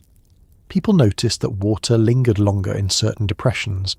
They noticed that fields closer to natural channels remained fertile even during drier months. They realized that water could be persuaded to move if the ground was shaped in the right way. These insights encouraged experimentation. Families worked together to carve shallow trenches that redirected small amounts of water toward their crops.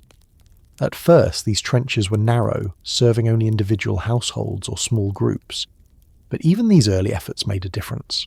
They expanded the reach of the rivers, allowing more land to be cultivated. These experiments taught communities how water responded to different conditions. They discovered that channels needed smooth slopes. Water that dropped too quickly caused erosion and collapsed the channel walls. Water that moved too slowly spread into stagnant pools. These practical lessons became part of the earliest knowledge shared across generations. And because people believed that Enbilulu guided the behavior of water, they saw their growing expertise as a sign that they were learning from a divine source. Each improvement strengthened the relationship between humans and the river a little more. As populations grew, the scale of these efforts expanded. Simple trenches evolved into longer canals connecting the main river to outlying fields. These canals extended the reach of fertile land, allowing communities to cultivate areas that had once been too dry or too far from water. Constructing them required coordinated labour. Entire groups worked together to clear soil, remove obstacles, and shape the channels. This cooperation helped people build stronger relationships within their communities. They learned to rely on one another not only during planting and harvesting, but throughout the entire year. Maintaining the canals became a continuous task requiring shared effort. The creation of dikes began in much the same way. People observed that natural ridges offered protection during floods. These ridges kept water from spreading too far into the plains. Over time, communities reinforced these natural elevations by piling soil and reeds along their edges. These early dikes helped contain water during periods of high flow, protecting crops and homes. Like the canals, these structures required maintenance. Dikes had to be inspected regularly for weak points. They needed strengthening before the flood season. Groups gathered to repair them whenever storms threatened the region. This work created a cycle of preparation and renewal that shaped the rhythm of the year. These early engineering developments changed the relationship between people and the land. Instead of reacting to the behaviour of the rivers, they began participating in shaping it. This shift represented a new stage in human organisation. People created schedules for building and repairing canals. They designated individuals to oversee the distribution of water. They planned their work around the anticipated arrival of floods. This level of organisation marked the beginning of structured society. It required people to think not only of their immediate needs, but also of the needs of the community, both present and future. The canals and dikes also influenced the placement of settlements. People began building homes near key water channels. They selected locations that balanced access to water with protection from flooding. They established central areas where tools and materials could be stored. These choices created the first outlines of village structure. Over time, these patterns became more defined. Pathways formed along the edges of canals. Communal spaces emerged near important intersections. The layout of early settlements reflected the shape of the water systems that supported them. As canals grew longer and reached farther across the plains, they required more sophisticated techniques. Builders learned to create gentle curves that prevented erosion. They developed ways to reinforce canal walls with mud and reeds. They experimented with sluice gates that controlled water flow more precisely. These gates allowed communities to direct water into specific fields at specific times. They helped reduce waste during dry seasons and prevented flooding during wetter months. This control significantly improved agricultural productivity, supporting larger populations and more complex social structures. Each advancement demonstrated the community's growing understanding of water. Although they did not describe it in scientific terms, their work reflected a careful study of cause and effect. They learned through trial and observation, adjusting their methods until they found solutions that worked consistently. And because their belief in Enbilulu shaped their interpretation of the world, they saw these accomplishments as evidence that they were following the principles established by the water god. His guidance was reflected in the success of their efforts. As water management systems expanded, they required new forms of leadership. Individuals who understood the behaviour of water became indispensable. These early leaders were responsible for organising labour, planning maintenance, and settling disputes over water access. Their authority came not from force but from expertise. Communities respected their judgment because they recognised its importance for survival. These leaders worked closely with those responsible for agriculture, ensuring that the needs of each field were met. Their responsibilities grew as settlements expanded, eventually forming the basis for administrative roles in early city life. The complexity of these systems led to the development of rules governing water use. These rules established when certain fields could be irrigated, who was responsible for maintaining specific sections of the canals, and how disputes would be resolved. These guidelines represented the earliest examples of structured law. They created a sense of order that extended beyond the immediate task of water management. They encouraged fairness, cooperation, and accountability. People understood that following these rules ensured the prosperity of the entire community. This shared commitment strengthened social bonds and helped maintain stability. The importance of these systems also influenced cultural practices. Rituals developed around the opening and closing of canals during the planting and harvesting seasons. These rituals acknowledged the cooperation between human effort and divine guidance. Offerings were made to express gratitude for the water that sustained life. These acts reinforced the belief that the community's success depended on maintaining harmony with the forces shaping the land. Enbilulu's influence was recognized in each of these moments, linking practical work with spiritual meaning. As communities mastered these techniques, they expanded their agricultural output. They grew more grain than they needed for immediate use, allowing them to store surplus for future seasons. This surplus provided security during years of low rainfall or unexpected floods. It also supported the growth of specialized roles within the community. Not everyone needed to farm. Some became builders, artisans, traders, or administrators. This diversification marked another step toward complex society. It depended entirely on the stability provided by effective water management. The canals also reshaped trade and communication. Boats could travel along these waterways, connecting settlements that were once isolated. Goods moved more easily from one region to another. Fishing became a larger part of the economy.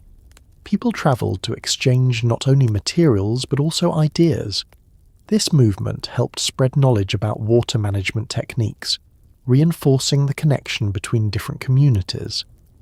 As these networks grew, the shared reliance on water created a sense of cultural unity. People understood that their prosperity came from following the same principles. This unity strengthened the region and contributed to the rise of larger centres of population. The creation of dikes further supported these developments. Dikes protected not only fields, but also key parts of the settlement. They allowed people to build structures close to the river without fear of sudden flooding. This protection encouraged the development of more permanent buildings, including communal storage facilities and places of gathering. These structures represented the growing confidence people had in their ability to shape their environment. They no longer felt entirely vulnerable to the whims of the rivers. They believed that their partnership with the natural world, guided by the principles associated with Enbilulu, could produce stability. The earliest cities eventually emerged from this growing stability. They formed around networks of canals that provided water to extensive fields. They relied on systems of dikes that protected their structures. They were built according to the patterns created by these water systems. The layout of each city reflected the relationship between people and the land they shaped. Administrative buildings stood near major canals. Markets developed along the intersections of waterways. Residential areas expanded outward from these central points. The entire structure of city life depended on the careful planning of water systems. These cities grew steadily, supported by the order established through decades of experience. They became centres of trade, culture, and governance. They developed writing systems to record transactions, laws, and stories. Their temples honoured deities responsible for different aspects of life, including Enbilulu, whose guidance made their success possible. The canals and dikes that supported these cities represented more than engineering achievements. They embody the principles of cooperation, organisation, and foresight that define the emerging civilization. The blueprint for this civilization was not drawn on clay tablets or carved into stone at first. It existed in the shape of the land. It existed in the flow of canals guiding water to distant fields. It existed in the placement of dikes, protecting settlements from floods. It existed in the shared labour that maintained these structures. It existed in the rules that governed water use. This blueprint created the foundation upon which later advancements would be built. It reflected a deep understanding of the environment and a commitment to working within its limits. Enbilulu's influence flowed through each of these developments. His presence shaped the way people understood their relationship with the natural world. His guidance connected practical knowledge with spiritual meaning. His domain extended into every aspect of early civilization, providing the structure needed for communities to grow and thrive. The canals and dikes were not simply tools. They were symbols of the harmony people sought with the forces that shaped their world. As these systems continued expanding, they carried early civilization into new stages of growth. The landscape changed with each new canal, each reinforced dike, each decision made by leaders guided by the principles rooted in water. These developments moved steadily forward, shaping the path toward more advanced social structures, more complex forms of governance, and deeper cultural expression, all carried by the flowing influence of Enbilulu into the next part of the story. The first cities of Sumer did not rise from stone cliffs or mountain valleys. They rose from wide, level plains shaped by the careful movement of water. They emerged slowly from mud that had been deposited by repeated floods and reshaped through centuries of human effort. The earliest foundations rested on layers of silt left behind by rivers that Enbilulu guided, forming a land where the soil was rich enough to feed growing communities. These cities were built not on sudden inspiration, but on the memory of countless harvest cycles and the quiet knowledge that water, if managed well, could support more people than anyone had imagined. In their earlier stages, these settlements looked nothing like the towering cities they would one day become. They began as clusters of reed huts built along the edges of marshes and canals. Families gathered near the water because it offered every resource they needed. They shaped mud into bricks and let the sun harden them. They wove reeds into roofs and walls. They formed pathways where the ground held firm. Over time, these clusters expanded. More huts appeared. More fields were cultivated, more canals were dug.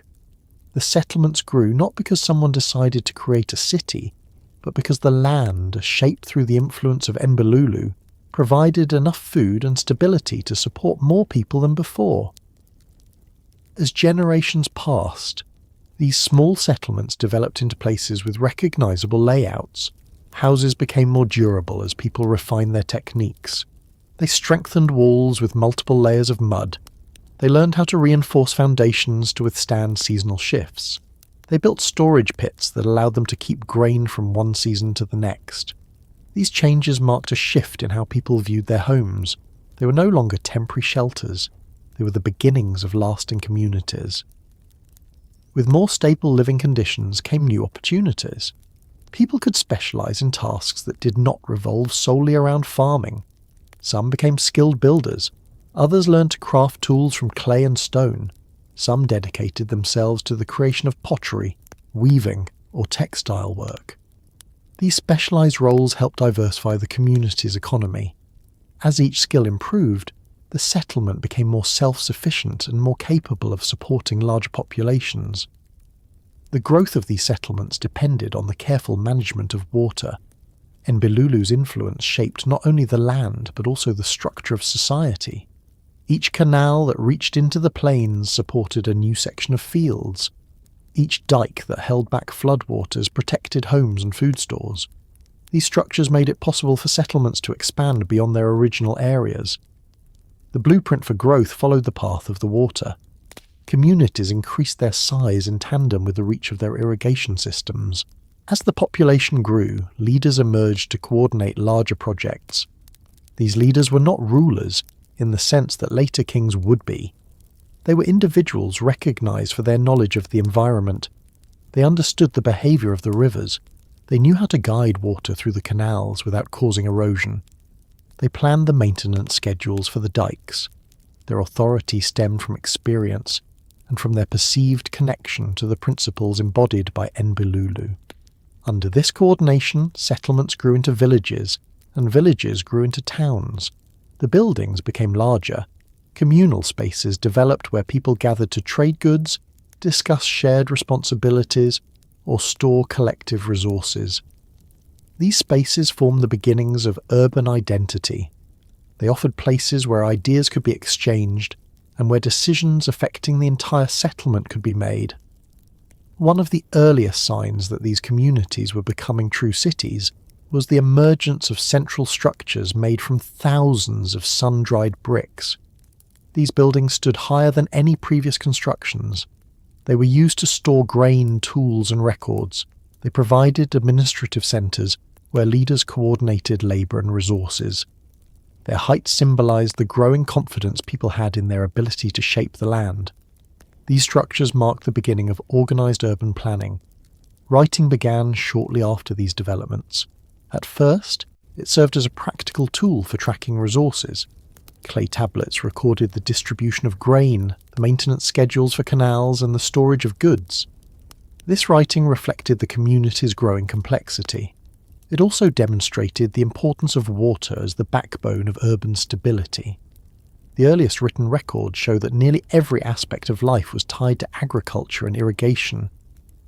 The influence of Enbilulu was present in each line of text, even without being mentioned directly. As writing developed, so did the administrative systems that used it.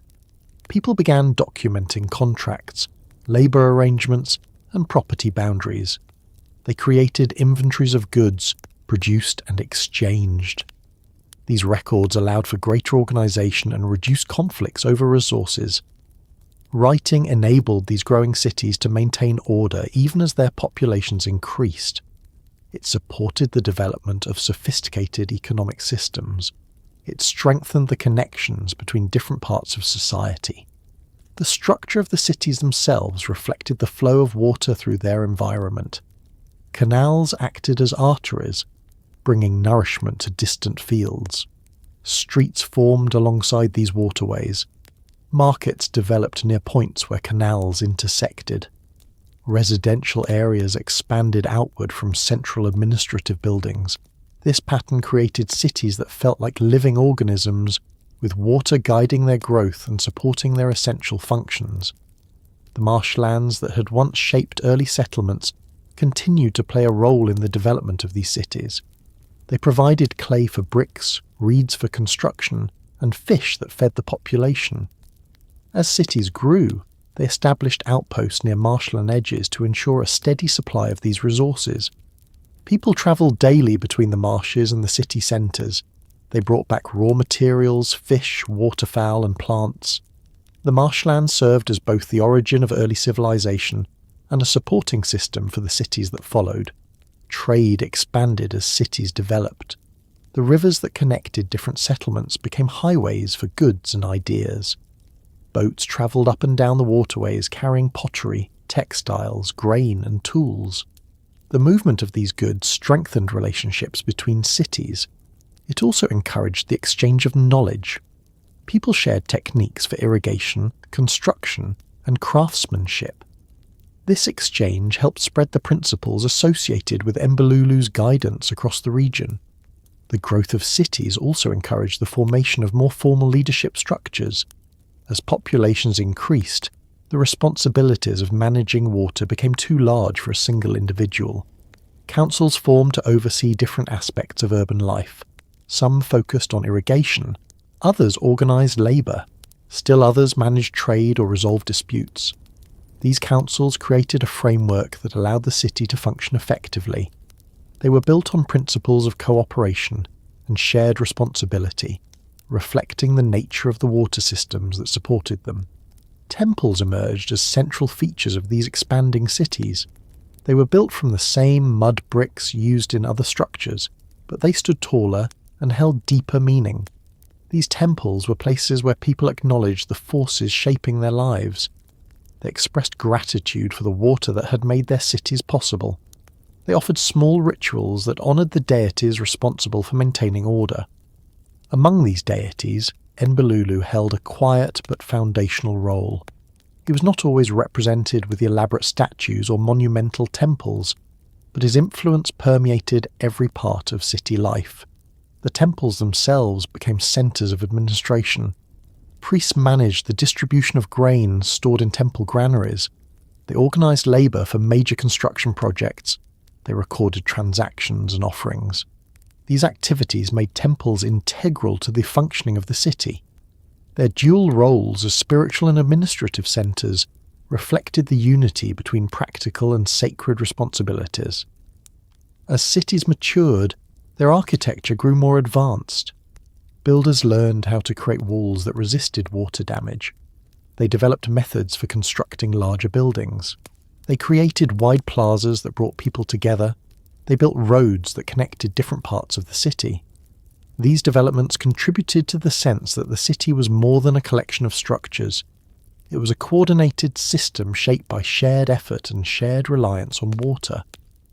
The idea that cities rose from mud may sound humble, but for the people of Sumer, it represented the remarkable transformation of the land. Mud was not simply wet earth.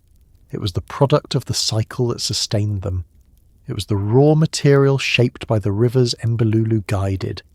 It held the memory of countless floods that brought fertility. It was the foundation upon which homes, temples, and administrative buildings were constructed. Mud carried history. It carried potential. It carried the story of how the land became capable of supporting complex societies. This transformation from raw marshland to structured city did not happen quickly. It emerged from centuries of careful observation, experimentation, and cooperation. Each canal, each dike, each building, each clay tablet represented a step in this process. People learned to trust the rhythms of the land. They learned to work together in ways that supported long-term stability. They learned to adapt to challenges posed by the environment. These abilities became the hallmark of early urban life. Enbilulu's role in this process was subtle but profound. His influence appeared in every successful harvest, every functioning canal, every stable flood cycle. He represented the principles that allowed cities to develop: balance, consistency, and cooperation. The people believed that their knowledge came from him. They saw their achievements as expressions of his guidance. They recognized that without the steady presence of water, none of their accomplishments would have been possible. The memories of the earlier settlements lived on within the cities that followed. The reed huts became brick houses. The simple trenches became sophisticated canals. The temporary shelters became permanent temples. But the memory of where everything began remained tied to the wetlands. People continued to visit these areas for resources. They continued to acknowledge the origin of their prosperity. They understood that their cities rose from mud shaped by water and carried forward by human effort. As the civilization expanded, new cities emerged across the plains. Each one drew from the same principles. Each one relied on canals, dikes, and irrigation. Each one honored the deities that guided their world. The spread of these cities marked the rise of Sumer as a region defined by innovation, stability, and order. The blueprint established by the earlier settlements carried through every stage of development. It reflected a deep connection to the land and a commitment to working with its natural rhythms. These cities became centers of culture, trade, and governance. They developed education systems. They produced art and literature. They attracted travelers from distant regions. They established legal codes. All of these advancements rested on the foundation created by effective water management. The influence of Enbilulu continued flowing through every achievement. His domain remained at the heart of civilization's growth. As the story continues, the cities shaped by water continue rising, adapting, and evolving. Their foundations remain grounded in the partnership between humans and the land that sustained them, carrying the influence of Enbilulu into the next stage of their development. As the first cities grew across the plains of Sumer, the people who lived within them learned that their stability depended on understanding the rhythms of the natural world. Water shaped their fields, their livelihoods, and their daily work. It could sustain them through a generous flood or unsettle their world when the rivers rose too high. Because their survival was tied so closely to the land's cycles, they developed rituals that honoured the forces guiding those cycles. These rituals were not dramatic performances meant to impress or intimidate. They were quiet traditions built on gratitude, respect, and a desire to remain aligned with the steady presence that governed the flow of water. In these moments of connection, the priests played a central role. Priests emerged as people who dedicated their lives to understanding the rhythm of the environment. Their responsibilities extended beyond spiritual matters. They observed the land, the changing seasons, and the behaviour of the rivers. They recorded these observations using clay tablets and mental memory long before written language became a common tool. They became known for their ability to interpret signs in the environment, rising water lines, patterns in the clouds, the timing of bird migrations, and the subtle shifts in marshland pools.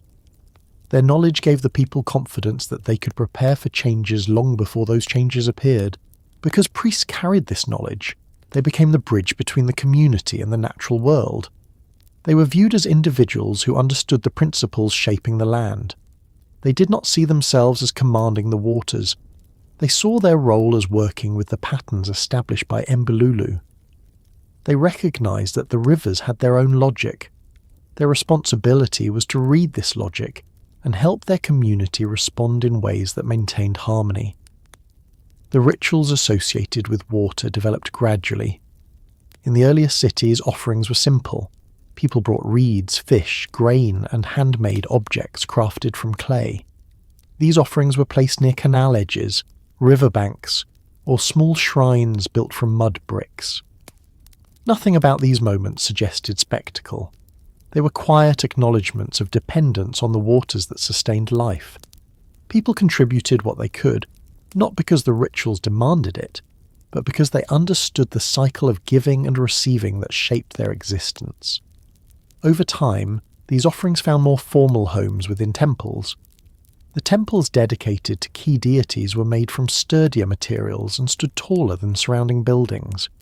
Although Enbilulu did not always receive temples as elaborate as those dedicated to other gods, scenes involving him appeared in the rituals performed within these sacred spaces.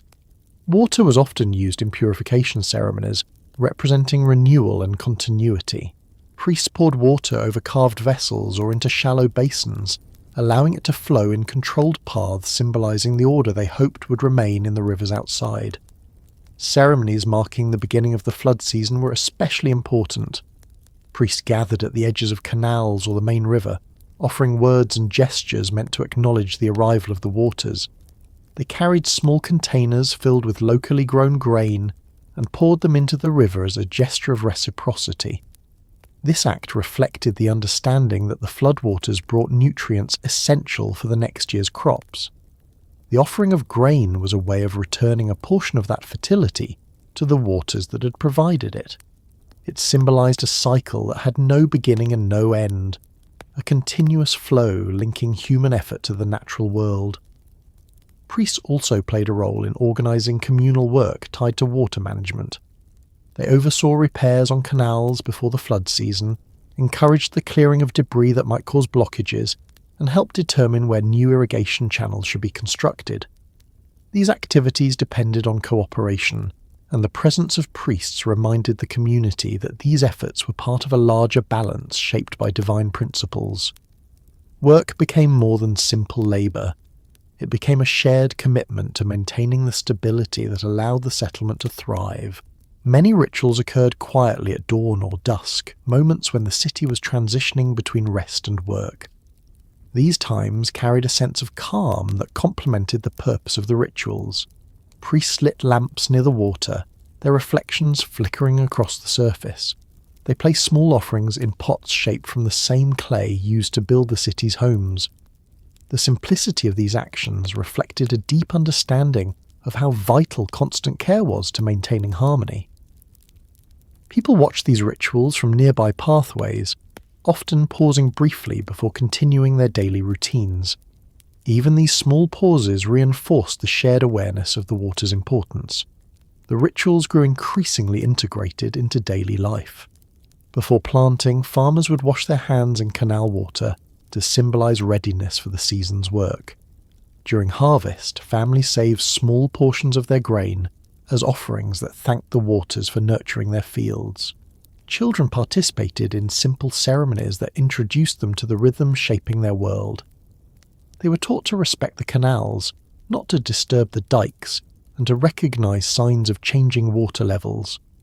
These lessons formed the foundation of the community's relationship with the land. As cities expanded, the rituals became more organized without becoming elaborate. Priests developed sequences of actions designed to align with agricultural cycles. They coordinated rituals for the opening of new canals. They marked the completion of harvest with ceremonies that emphasized gratitude. They guided families through offerings that acknowledged personal milestones. Each ritual contributed to the sense that life flowed smoothly when aligned with the patterns established by Enbilulu. Priests also maintained records that helped guide future generations. Clay tablets listed the dates of significant floods, the levels reached by the rivers, and the conditions of the land after each season. These records were invaluable. They revealed patterns that helped communities prepare for future challenges. They reflected a form of early data collection tied directly to the rituals and offerings that honored the water god. Priests understood that knowledge preserved in this way became a tool for stability. The connection between ritual and responsibility deepened as the region continued to grow. The canals that reached into the plains formed a complex network requiring constant oversight. Priests helped determine when canal gates should be opened or closed. They monitored the condition of dikes and recommended repairs. They advised leaders on how water should be allocated during dry periods. These decisions carried heavy importance, and their guidance helped maintain fairness within the community. People trusted priests because they saw how closely their decisions aligned with the earth's rhythms. Offerings evolved alongside these responsibilities. Instead of simple objects placed at the water's edge, communities contributed items meant to support the temple's practical work. They brought tools, food, and raw materials. These offerings supported the priests who dedicated their lives to studying the environment. They also supported the communal efforts required to manage the water systems. This blending of spiritual and practical contributions demonstrated the unity between ritual and daily life. The rituals shifted with the seasons. During the planting months, ceremonies focused on inviting gentle rains and consistent water flow. During the flood season, rituals centered on acknowledging the strength of the rivers. During the harvest, the rituals expressed relief and gratitude. Each season carried its own significance, and the priests shaped their rituals to match these transitions. People followed these patterns naturally because they reflected the larger cycles their lives depended on. Enbilulu's presence, though quiet, was felt in every aspect of these rituals. He was acknowledged through the movement of water, the condition of the fields, and the success of the harvest. The priests spoke of his steady guidance as they poured water during ceremonies. They recognized his influence in the health of the canals they oversaw. They saw his hand in the predictable arrival of the floodwaters. His importance lay not in grand displays, but in the constant patterns that supported life. As the cities continued growing, the role of priests expanded further. They became advisors to emerging rulers. They participated in decisions related to resource distribution. They provided insight into the land's condition. Their understanding of the natural world gave them influence that extended beyond spiritual concerns. Leaders relied on their knowledge to make decisions affecting the entire community. The priests became key figures in maintaining order within the expanding cities. The rituals they guided maintained unity within the population. They reminded people of their shared dependence on the waters flowing through the canals. They reinforced the idea that everyone had a role in maintaining stability. Farmers, builders, traders, and children all participated in rituals that tied their individual efforts to the broader cycles shaping the land. This unity strengthened the community, especially during times of uncertainty. These rituals did not remain confined to the temple complexes. They spread across the city, becoming part of daily routines. People performed small gestures of respect as they walked near waterways. They paused at the edges of canals to acknowledge the water's importance. They made offerings during personal milestones, connecting their individual experiences to the life-giving force that shaped their world. The presence of water became a constant reminder of the balance they relied upon. As knowledge grew, so did the sophistication of the rituals. Priests learned to incorporate observations about weather, soil, and animal behavior. They used these observations to adjust the timing of ceremonies. They recognized that rituals aligned with natural events felt more effective. These adjustments reflected a deeper understanding of the environment, blending tradition with practical knowledge gathered through generations. Through these rituals, the people expressed their hope that the waters would remain manageable. They asked for moderation during the flood season.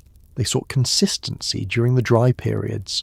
They demonstrated that they understood water's dual nature. It could bring abundance or hardship. Their rituals were not attempts to control the water, but expressions of respect for the forces shaping their world. They believed that through these gestures, they contributed to the balance that Enbilulu maintained. Priests continued shaping the way these rituals evolved. They refined the offerings. They adjusted the ceremonies. They taught new generations how to participate. They ensured that the rituals remained meaningful. Their work helped preserve the memory of earlier times when the first settlements had struggled to understand the behavior of the rivers. These memories kept the community grounded. They reminded people of the efforts required to maintain harmony. The rituals also helped people navigate difficult periods. During years when floods arrived earlier or later than expected, the community gathered to acknowledge their concerns. Priests guided them through offerings meant to reaffirm their connection to the land. These rituals provided comfort and unity. They encouraged people to work together to address the challenges ahead. They reminded everyone that the cycles of water were part of a larger pattern that extended far beyond a single year. Through these shared experiences, the cities of Sumer developed a strong cultural identity. Their rituals, offerings, and communal work connected them to the land and to each other. They reflected the principles embodied by Enbilulu, whose steady influence shaped every canal, every field, and every season. The rituals did not attempt to change the nature of water. They honoured its presence, acknowledged its importance, and embraced the cycles it brought. As this story continues flowing forward, the rituals deepen, the roles of priests expand, and the connection between people and the waters supporting their world becomes even more woven into the foundations of civilization, carrying the influence of Enbilulu along with it. Long before the cities of Sumer learned to trust the rivers, the landscape was shaped by forces that seemed far larger than anything humans could ever control. Seasonal storms rolled across the plains with powerful winds. Torrents of rain gathered in distant mountains, sending vast amounts of water rushing down the rivers toward the lowlands. These floods brought destruction as often as they brought renewal. People living in the earlier settlements saw how water could transform their world in a matter of hours. A strong storm could wash away canals, flatten fields, and force families to rebuild from the ground up. But once the waters receded, the land carried new layers of fertile soil. Crops grew taller, plants flourished. The soil became richer than before. In these cycles of upheaval and renewal, people saw the presence of a force that could not be ignored. The early understanding of Enbilulu emerged from these contrasts. His role was not to prevent storms or stop floods. His influence was recognized in how the land recovered, how the waters settled, and how life returned after each upheaval. People understood that the storms themselves had their own place in the world. They saw them as part of a larger system that shaped the land over countless generations. What mattered most was not the presence of chaos, but the return to balance afterward. Enbilulu became the figure associated with that balance. His presence represented the shift from disorder to stability. The earliest myths describing him reflected this understanding. They portrayed a world where water was both a blessing and a threat. They described how rivers carved new paths after storms, leaving behind fresh soil ready for planting. They spoke of the calm that returned once floodwaters slowed and spread into calmer pools. These stories were not dramatic epics filled with battles. They were quiet explanations for the patterns people observed. They helped communities make sense of the cycles shaping their lives. As the earlier settlements grew, people learned to read the signs of approaching storms. They recognized shifts in wind patterns. They noticed how clouds gathered over the distant hills. They observed the behavior of animals that seemed to sense changes in weather long before humans could. This growing awareness helped communities prepare for the challenges ahead. They strengthened dikes. They moved livestock to higher ground. They stored grain in elevated structures. These preparations were practical, but people believed that their ability to anticipate storms came from understanding the principles Enbilulu embodied. When storms arrived, they tested the strength of the community's work. They pushed against dikes that had taken months to build. They filled canals faster than workers could open the gates. They flooded fields that had been carefully prepared for planting. But even during the most difficult moments, people looked for signs of future renewal. They understood that storms brought the materials needed for next season's growth. They believed that the return to calm reflected the steady influence of Enbilulu, whose guidance helped restore order once the storms passed. This belief shaped the way people approached their daily responsibilities.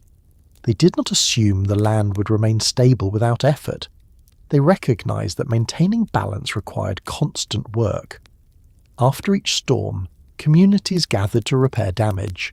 They rebuilt dikes, cleared debris from canals, and restored pathways. These tasks were performed with a sense of unity.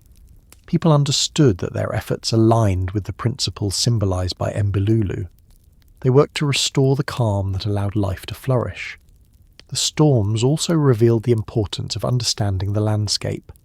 Certain areas were more prone to flooding, while others provided safer ground for building homes. People learned to adjust their settlements accordingly.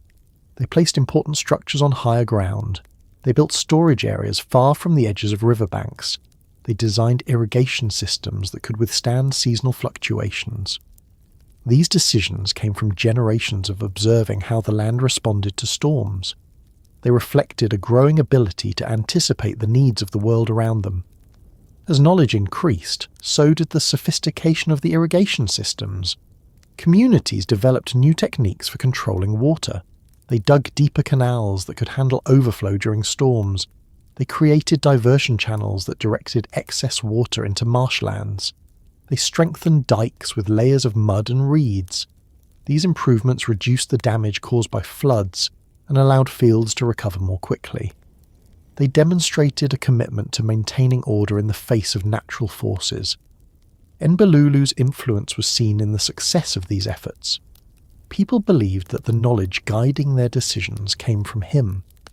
They saw his presence in the calm that returned after each storm. They recognized his guidance in the steady flow of water through their canals. These beliefs created a sense of continuity between the natural processes shaping the land and the human efforts to understand them. The contrast between storms and stillness also shaped the rituals performed by priests. They acknowledged the need for water in all its forms. They recognized that storms brought essential nourishment, even if they caused temporary hardship. Their rituals reflected an understanding of the balance between destruction and creation. They did not attempt to stop storms. Instead, they asked for moderation. They offered gratitude for the renewal that followed. Their ceremonies emphasized cooperation rather than control.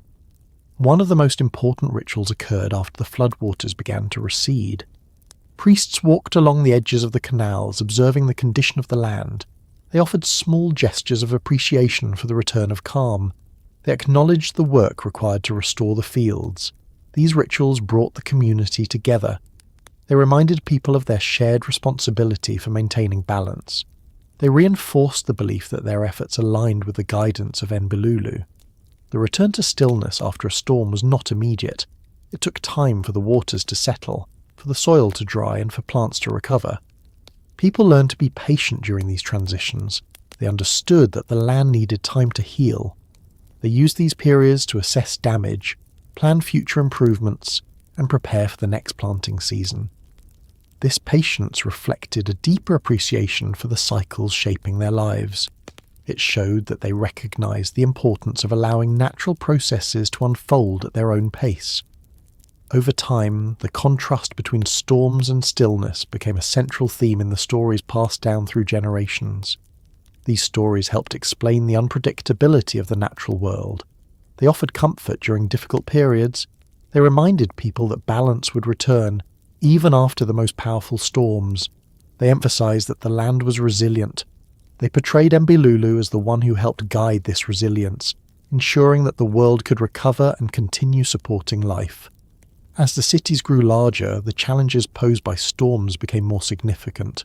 Larger populations required more food.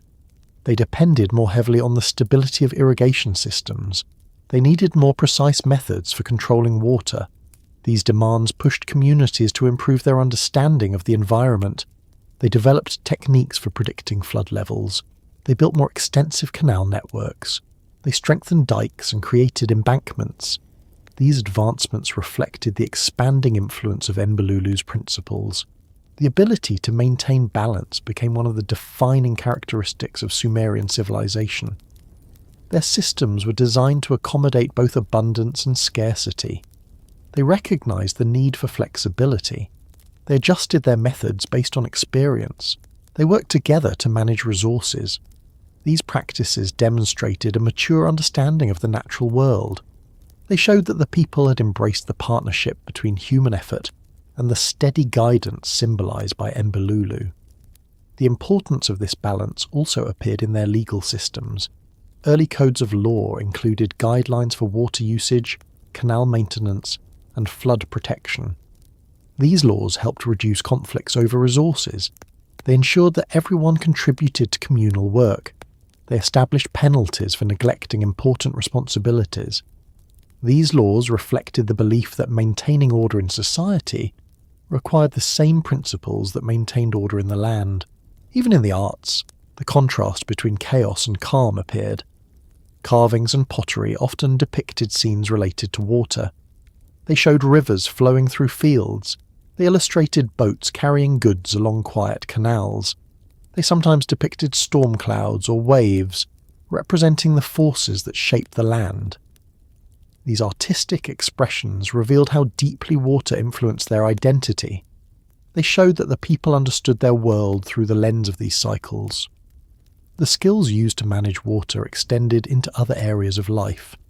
People developed sophisticated techniques for measuring time, tracking seasons, and predicting natural events. These abilities helped them align their work with the cycles of the environment. They planned planting, harvesting, and construction based on their observations. They recognized patterns that helped them anticipate challenges. This growing body of knowledge supported the continued growth of their civilization. Throughout these developments, the presence of Enbilulu remained steady. His role was not tied to individual events. It was tied to the patterns that lasted across generations.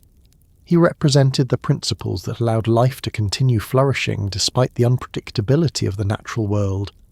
His influence appeared in the calm after storms, in the organized flow of water through canals, and in the fertile fields that fed the cities of Sumer. The contrast between storms and stillness provided a framework for understanding the world. It offered a way to make sense of the cycles that shaped the land. It helped people navigate uncertainty. It inspired them to work together. It encouraged them to trust in the rhythms that supported their existence. This trust allowed them to build not only cities, but a civilization defined by resilience and cooperation. As the story continues, the principles embodied by Enbilulu continue guiding the growth of Sumer.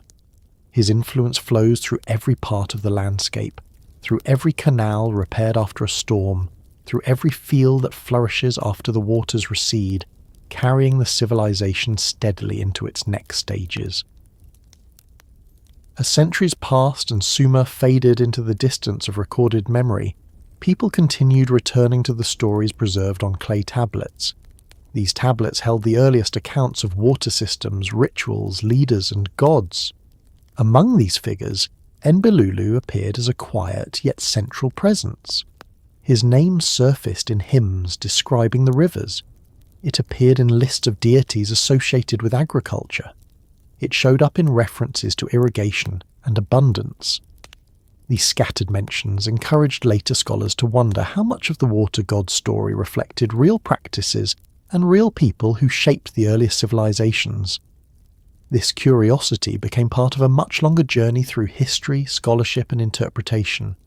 When archaeologists first uncovered the ruins of ancient cities in Mesopotamia, they found elaborate irrigation networks stretching across landscapes that had once supported thriving populations. The canals, embankments, and drainage systems revealed intelligence in design.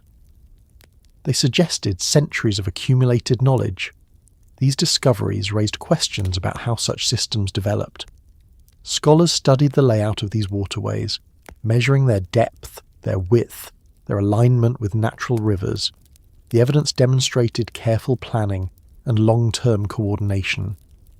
The civilization behind these achievements had operated with a deep understanding of water's behavior. As tablets were translated, scholars noticed how often water appeared in the texts. Administrative records detailed the distribution of irrigation rights. Legal codes described penalties for damaging dikes or neglecting canal maintenance. Hymns celebrated deities associated with fertility and abundance. And within this body of material, Enbilulu's name appeared in contexts tied directly to water management. His associations were consistent. He guided rivers, he oversaw irrigation, he supported agriculture. These recurring themes encourage scholars to consider that Enbilulu may have represented more than a distant spiritual figure. He may have embodied the accumulated wisdom of early water engineers. Some researchers proposed that Enbilulu's name preserved the memory of early leaders responsible for designing irrigation systems. They suggested that the figure of the water god might have grown from the legacy of individuals who organised labour, planned canals, and coordinated flood control efforts. Over time, practical knowledge may have transformed into myth. People living in those early cities may have attributed the success of their waterways to a guiding presence. They may have believed that the principles shaping their environment came from a divine force. This idea suggested a merging of historical memory and spiritual interpretation. Other scholars approached the question from a different angle. They focused on how ancient societies personified natural elements. They noted that water played such an essential role in daily life that it made sense for it to be represented by a specific deity. Many cultures across the world created similar figures. They believed this pattern reflected a universal human tendency to understand the natural world through familiar concepts. In this view, Enbilulu was not necessarily inspired by a historical individual. Instead, he represented the human desire to express gratitude and respect for the forces that shaped survival. Skeptics offered their own interpretations. They argued that attempts to identify a historical figure behind every deity risked oversimplifying complex traditions. They pointed out that myth and reality often intertwined in ways that did not follow clear boundaries. They cautioned against drawing conclusions based solely on modern expectations of history. From their perspective, Enbilulu could not be separated from the mythological framework that defined the Anunnaki. His role belonged to a system of belief that explained the world through symbolic narratives. The stories were not historical records, but expressions of cultural identity. Despite these differing views, the search for a deeper understanding of Enbilulu continued. Researchers studied inscriptions that described the responsibilities of temple officials who oversaw water distribution. These officials held titles that reflected their roles in maintaining canals and regulating irrigation. Some of these titles resembled aspects of Enbilulu's function. This connection suggested that the mythological water god had a practical counterpart within the administrative structure of Sumerian cities. While this did not prove that Enbilulu was based on a single individual, it demonstrated that his mythological role mirrored essential real-world responsibilities. Archaeologists uncovered tools used in irrigation. They found measuring rods that helped maintain consistent canal depth. They found clay seals used to mark containers of grain collected as offerings or taxes related to water rights. They found diagrams etched into tablets showing the layout of fields, channels, and boundaries. These findings revealed a civilization deeply invested in water management. The evidence suggested that the systems supporting their cities were organized by people with significant expertise. This practical foundation gave shape to the idea that Enbilulu's role was grounded in the daily work that sustained society. As research expanded, scholars began comparing the stories of Enbilulu with those of other water deities in the region. They noticed similarities in attributes associated with figures like Ea, Enki, and other gods connected to the deep waters. These comparisons helped researchers map how different regions understood water. Some gods represented groundwater, others represented rivers or rain. Enbilulu fell into the category of deities tied specifically to irrigation and the management of running water. This distinction helped clarify his role within the larger pantheon. It reinforced the idea that his domain reflected the unique environmental challenges faced by the people of Sumer. Skeptics continued raising important points. They noted that while archaeological evidence showed the sophistication of irrigation systems, it did not prove direct connections between these systems and specific deities. They argued that myths often served symbolic purposes rather than historical ones. They suggested that trying to identify real figures behind mythological roles risked imposing modern expectations on ancient storytelling. Their caution encouraged scholars to approach the topic with nuance. It reminded researchers that myths could provide insight into cultural values without serving as literal biographies. Over time, more evidence surfaced. Tablets revealed the duties of scribes responsible for recording the flow of water. They described inspections of canals, repairs performed after floods, and the allocation of water to different fields. These records painted a detailed picture of how early cities functioned. They showed the importance of precise coordination and shared responsibility. They demonstrated that the survival of the city relied on careful planning. These administrative tasks aligned closely with the role attributed to Enbilulu, who represented the order that kept the waters manageable. The search for the historical roots of Enbilulu grew more complex as new interpretations developed. Some scholars explored the idea that the water god represented an ideal rather than a specific person. They believed Enbilulu embodied the values necessary for maintaining a stable society. These values included cooperation, foresight, and respect for the environment.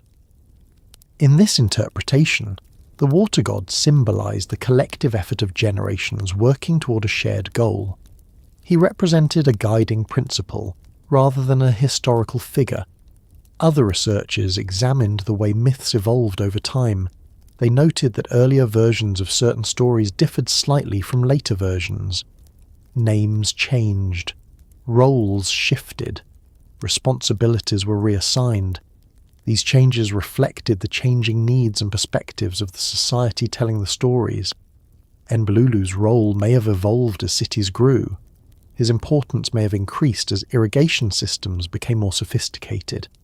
These shifts suggested that the mythological figure developed alongside the civilization he supported. The search for a historical Enbilulu also touched on broader questions about how societies remember their origins. Many early civilizations attributed their achievements to divine guidance. They saw their innovations as reflections of cosmic order. They believed that the natural world offered principles that could be observed and followed. In this context, the water god represented the harmony between human effort and environmental forces. The myth reminded people of their dependence on water and their responsibility to maintain its balance. As more evidence accumulated, the discussion surrounding Enbilulu grew more layered. Archaeologists pointed out that irrigation systems were too complex to have been developed by a single individual. They argued that these systems represented communal work carried out over many generations. They suggested that Enbilulu could represent the collective memory of these communities. His mythological presence preserved the knowledge accumulated through countless experiences with the land. This interpretation framed the water god as a symbol of continuity, connecting past efforts to future growth. Scholars studying comparative mythology added their voices to the conversation. They analysed the similarities between Enbilulu and water gods from neighbouring cultures. They identified recurring themes related to fertility, abundance, and stability. These themes appeared across regions, suggesting shared concerns among early agricultural societies. This comparative approach indicated that Enbilulu's story was part of a broader tradition reflecting universal human experiences. It strengthened the idea that his mythological identity could be a symbolic expression of values shared across cultures. Skeptics maintained their position. They argued that while these interpretations offered interesting insights, they still did not establish clear historical foundations. They emphasized the importance of distinguishing between myth and history. They suggested that myths provided valuable cultural perspectives even when they lacked direct historical correspondence. Their position encouraged continued critical thinking, reminding researchers to approach ancient stories with caution and respect. The debate between scholars and skeptics did not produce a single answer. Instead, it revealed the richness of the material being studied.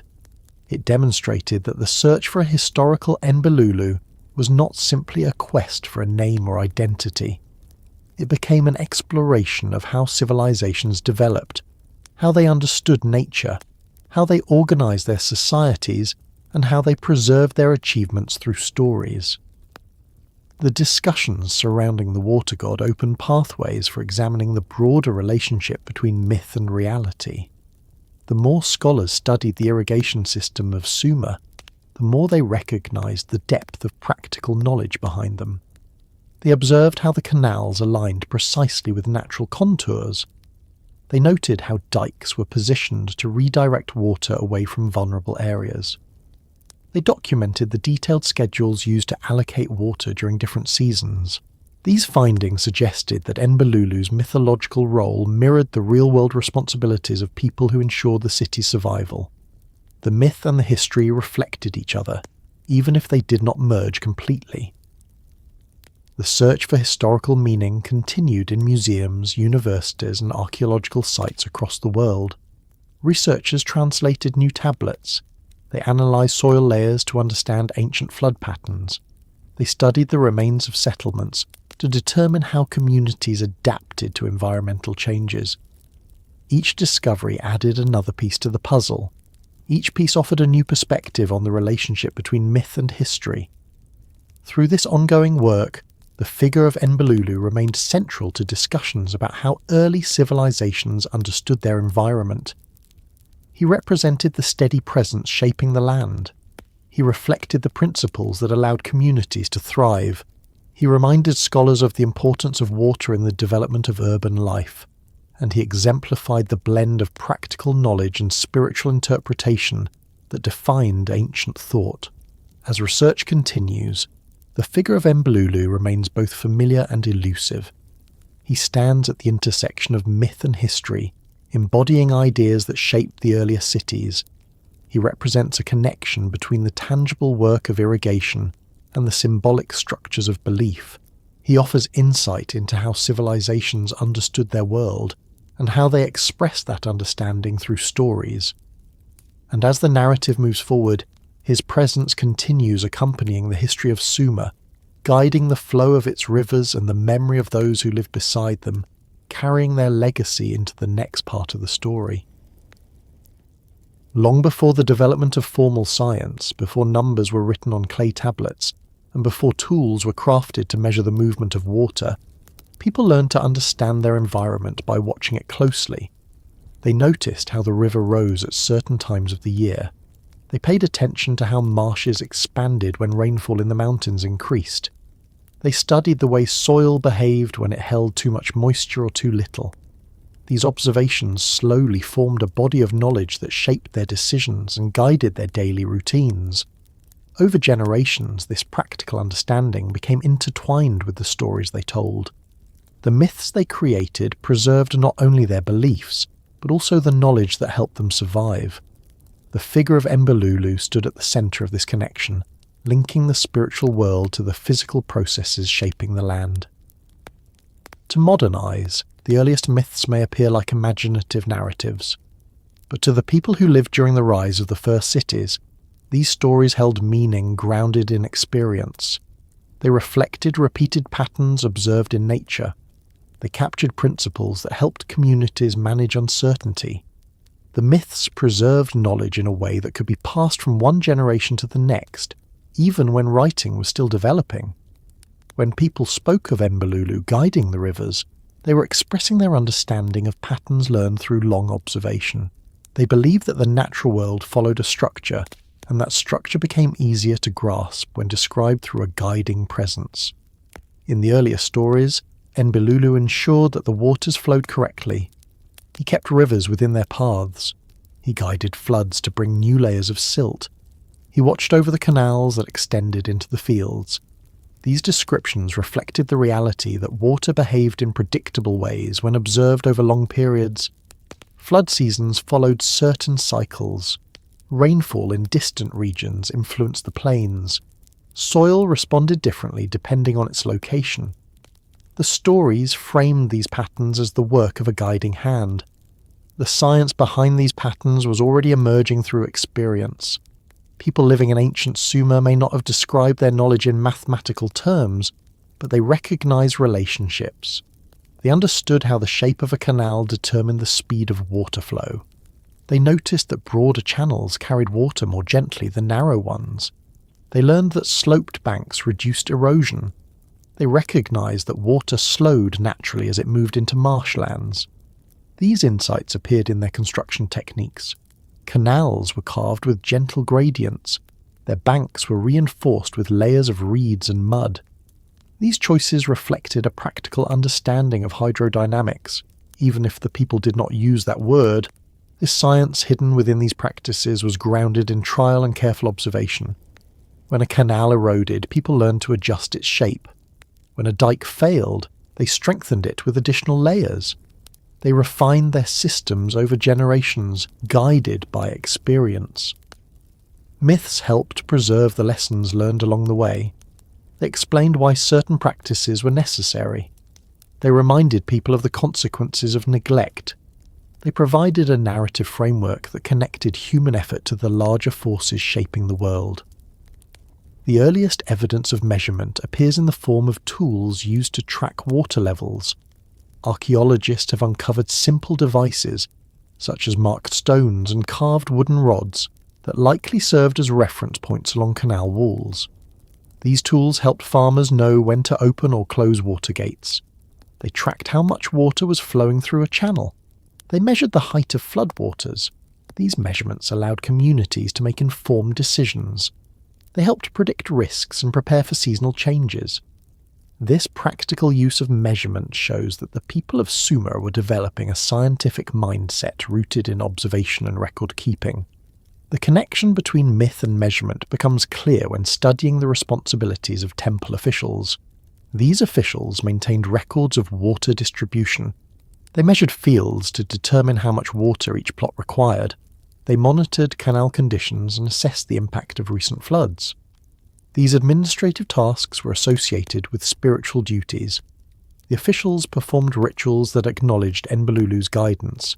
They offered symbolic gifts to honour the water's importance. Their roles demonstrated that spiritual and practical knowledge were woven together. The science of water management could not exist independently of the myths that framed its purpose. The earliest written documents reveal how this blend of myth and measurement influenced daily life.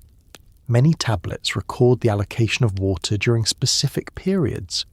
They list the fields belonging to different families, the amount of water required for each, and the labour needed to maintain the canals. These tablets demonstrate that water management was a structured process. The science behind it relied on careful planning. It required understanding how far water would travel through channels. It required knowledge of soil saturation. It required coordination among many people. These tasks reflected principles that modern science would later describe through mathematics and engineering. The myths helped ensure that these principles were respected. They framed the importance of water not simply as a resource, but as a force that required care. Stories about Enbilulu reminded people that neglecting canals could lead to imbalance. They reinforced the idea that stability depended on cooperation. They encouraged communities to maintain vigilance throughout the year. These stories carried scientific value because they preserved practical knowledge. They taught people the consequences of failing to care for their environment. As the cities grew larger, their water systems became more complex. They required new methods for predicting flow rates and understanding the behaviour of rivers. People began to record seasonal variations. They noted how the height of the floodwaters changed from year to year. They observed the relationship between rainfall in the mountains and changes in the plains. These observations formed the earliest attempts to predict environmental patterns. Over time, they helped shape agricultural calendars. They guided planting and harvesting. They influenced the timing of rituals. This growing body of knowledge demonstrated an early form of climatology, even though it was taught through stories and tradition rather than scientific theories. The science behind these practices continued to develop. Builders refined their techniques for shaping canal beds. They discovered that certain angles allowed water to move without eroding the soil. They learned to line specific sections of canals with baked bricks to strengthen them. They experimented with controlling the distribution of water using simple gates made from wood or packed clay. These gates allowed them to regulate flow more precisely. They could divert water to fields that needed it most. They could shut off sections of the canal system during repairs. These innovations reflected a growing mastery of hydraulic engineering. The myths continued evolving alongside these advancements. Enbilulu's stories expanded to reflect the increased complexity of the water systems. He became associated with the larger networks of canals that supported the growing cities. His role extended to the coordination required to maintain these systems. His influence appeared in stories describing the careful balance between abundance and scarcity. These stories helped people understand the importance of precision. They encouraged the community to take pride in the systems they had built. They offered reassurance that the knowledge guiding their efforts had been shaped through generations of learning. As writing became more advanced, the scientific aspects of water management appeared more clearly in recorded documents. Tablets included detailed calculations for the distribution of water. They listed the lengths and widths of canals. They included ratios that ensured fields received the proper amount of moisture. They recorded the labour required to maintain specific sections. These records show that the people of Sumer had developed sophisticated methods for measuring and managing water. These methods formed the backbone of their civilization. The connection between myth and science became most apparent in rituals involving measurement. Priests and officials gathered during certain seasons to assess the condition of the canals. They used tools to evaluate water flow. They performed rituals that acknowledged the challenges of the coming season. These rituals combined practical tasks with symbolic gestures. They reflected an understanding that human effort and the natural world work together. The science of measurement and the stories describing Enbilulu's guidance became part of the same tradition. This blending of knowledge created a culture in which scientific observation was not separate from spiritual belief. It was integrated into the way people understood their world. They observed the behaviour of water closely because it mattered for survival. They recorded patterns because it helped them prepare for the future. They shared this knowledge through stories because stories carried lessons more effectively than lists of facts. These traditions allowed scientific principles to spread through the population. They ensured that important knowledge did not disappear with a single generation. The influence of these practices extended beyond the city boundaries. As trade networks expanded, knowledge about water management spread to neighbouring regions. Travellers carried stories of Enbilulu along with descriptions of irrigation techniques. Traders shared observations about droughts and floods. These exchanges helped refine local practices. They encouraged the spread of ideas. They allowed different cultures to benefit from each other's experiences. This cross-cultural exchange contributed to the development of more advanced systems across the wide region. The science hidden within ancient water law also shaped the earliest legal systems. Laws governing water distribution reflected an understanding of scarcity and abundance. They established penalties for damaging canals. They listed responsibilities for maintaining dikes. They ensured that water was shared fairly. These laws demonstrated a structured approach to environmental management. They reflected principles derived from observation and experience. They also conveyed the belief that maintaining balance required collective effort. This approach was consistent with the values represented by Enbilulu. As scholars continue studying ancient texts, they discover more examples of measurement embedded within mythological stories. They find descriptions of how people predicted seasonal changes. They uncover references to the timing of rituals connected to specific environmental events. They examine lists of offerings matched to different stages of the agricultural cycle. These discoveries reveal that myth served as a vessel for scientific knowledge. It preserved information that helped communities survive. The skeptics who study these texts acknowledge the scientific value hidden within the myths. Even if they do not believe that Enbilulu represented a historical individual, they recognize that his stories preserved essential knowledge. The figure of the water god symbolized the principles that shaped the development of Sumerian civilization. He represented observation, cooperation, and balance. These principles guided the management of water. They formed the basis of the earlier scientific practices. As the story moves forward, the relationship between myth and measurement continues to play a central role in understanding how ancient civilizations navigated their world. The knowledge passed down through stories remains connected to the systems that sustained life. The science hidden within ancient water lore continues to reveal how deeply intertwined belief and observation were in shaping the foundations of Sumer, flowing quietly into the next part of the story.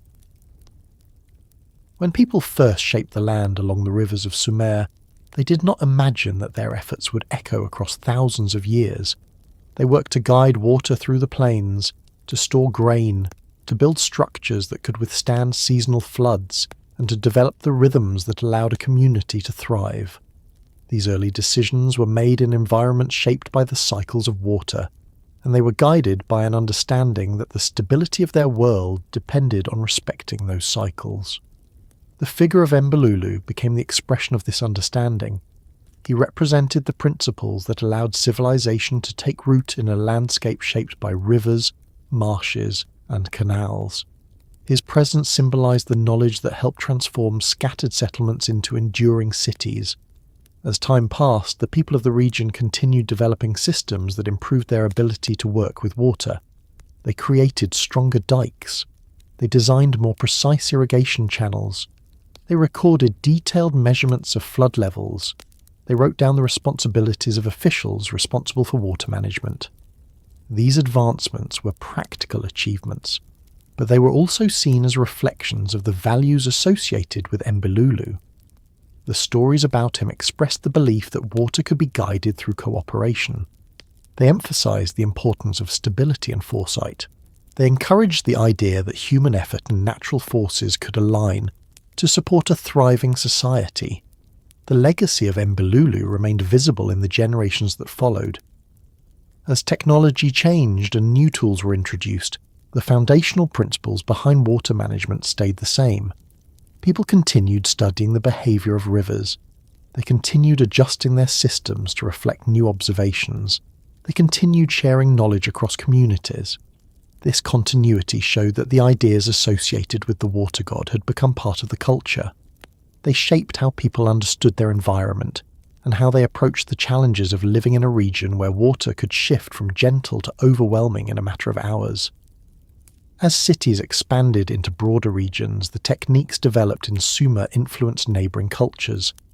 The knowledge of how to guide water through dry lands travelled with merchants, traders and workers. It moved along the same routes used for exchanging goods, stories and cultural practices. These shared ideas contributed to the development of civilizations beyond the borders of Sumer. They shaped agricultural methods across Mesopotamia. They informed the design of irrigation systems in regions that faced similar environmental challenges. In this way, the legacy of Enbilulu extended quietly into different parts of the ancient world. The principles behind water management eventually reached societies that developed their own ways of understanding the connection between people and the land. Some cultures created deities associated with rainfall. Others honoured rivers as sacred beings. Still others developed stories about spirits that guided underground springs. Even though the names and stories differed, the underlying values remained consistent. They reflected the same recognition that water shaped every form of life. They acknowledged the need for cooperation and stability. They revealed how deeply connected people felt to the forces that sustained them. These shared traditions illustrated how Enbilulu's legacy fit into a broader human experience. As centuries passed and the earlier cities faded, the myths that shaped them continued to offer insight into how people navigated their world. The stories recorded on clay tablets became valuable sources for scholars studying the origins of civilization. They revealed how early societies understood their environment. They showed how myths and practical knowledge were woven together. They demonstrated that the earliest scientific observations emerged from the same experiences that inspired spiritual beliefs. Through these stories, the figure of Enbilulu remained present. He represented the unity between myth and measurement, between tradition and observation. The legacy of the water god also lived on in the physical structures left behind. Archaeologists uncovered remains of extensive canal networks. They found traces of dikes built with layers of reeds and mud. They discovered tools used for measuring water flow. These artifacts showed the scale of the achievements made by early engineers. They revealed the sophistication of systems that supported large populations. The structures demonstrated a deep understanding of hydraulics, long before such knowledge was formalized into written theories. Each discovery reinforced the idea that the principles embodied by Enbilulu formed the foundation of early urban life. These physical remains told the story of a civilization that worked in partnership with its environment. They showed how communities adapted to changing conditions. They highlighted the resilience required to maintain balance across generations. They demonstrated that the people who lived along these rivers understood the importance of patience and consistency. They knew that water could not be forced into submission. They learned that guiding it required care and respect. This relationship between people and the land revealed the lasting influence of the values associated with Enbilulu. As scholarship continued to expand, researchers explored how ancient water systems influenced later developments in science and engineering. They studied the layout of canals to understand the mathematical principles behind their construction. They examined the alignment of irrigation networks to learn how ancient builders used natural contours to their advantage. They analysed the administrative records preserved in clay tablets to understand early methods of resource management. These studies revealed that the techniques developed during the earliest periods of civilization formed the foundation for later advancements in hydrology, agriculture, and environmental planning. The legacy of Enbilulu extended into these modern fields. The principles he represented remained relevant to the study of water management. They reminded researchers that long before formal science existed, people had developed ways of understanding their environment that relied on careful observation. They showed that the earliest civilizations approached environmental challenges with a combination of intuition and experience. They created systems that supported lifetimes of stability. These achievements demonstrated the power of collective knowledge passed through generations. The influence of these ancient practices continued shaping how societies approached water in later eras. As empires rose and fell, the need to manage water remained constant. Rulers introduced new technologies such as large-scale aqueducts and dams. They applied new methods of measurement. They created more complex legal systems, but the underlying principles did not change. Water still required guidance. Communities still depended on cooperation.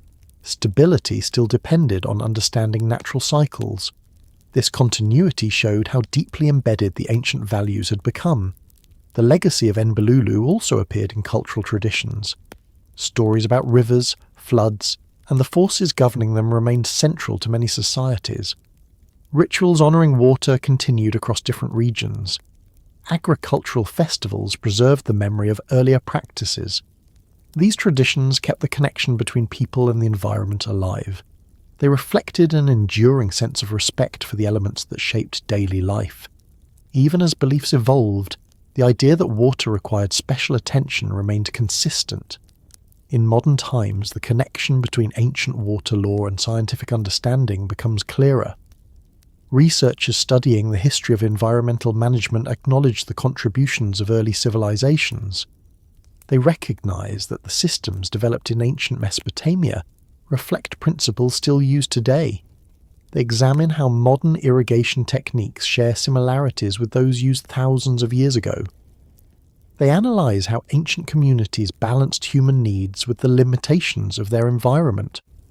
These comparisons highlight the continuity between early knowledge and contemporary practice. The stories of Enbilulu help contextualize this continuity. They show how people express scientific ideas through symbolic narratives. They reveal how myths served as teaching tools. They illustrate the connection between practical knowledge and cultural identity. The figure of the water god becomes a reminder that early science developed through experience, storytelling, and cooperation. It grew from the collective memory of communities working together to shape their world. The quiet legacy of Enbilulu can also be traced in how societies think about sustainability. The principles that guided early water management reflect ideas that remain important today. They emphasize the importance of working with natural systems rather than against them. They highlight the value of a long-term planning. They show that balance is achieved through careful attention and shared responsibility. These ideas resonate with contemporary discussions about environmental stewardship. They provide insight into how ancient wisdom can inform modern choices.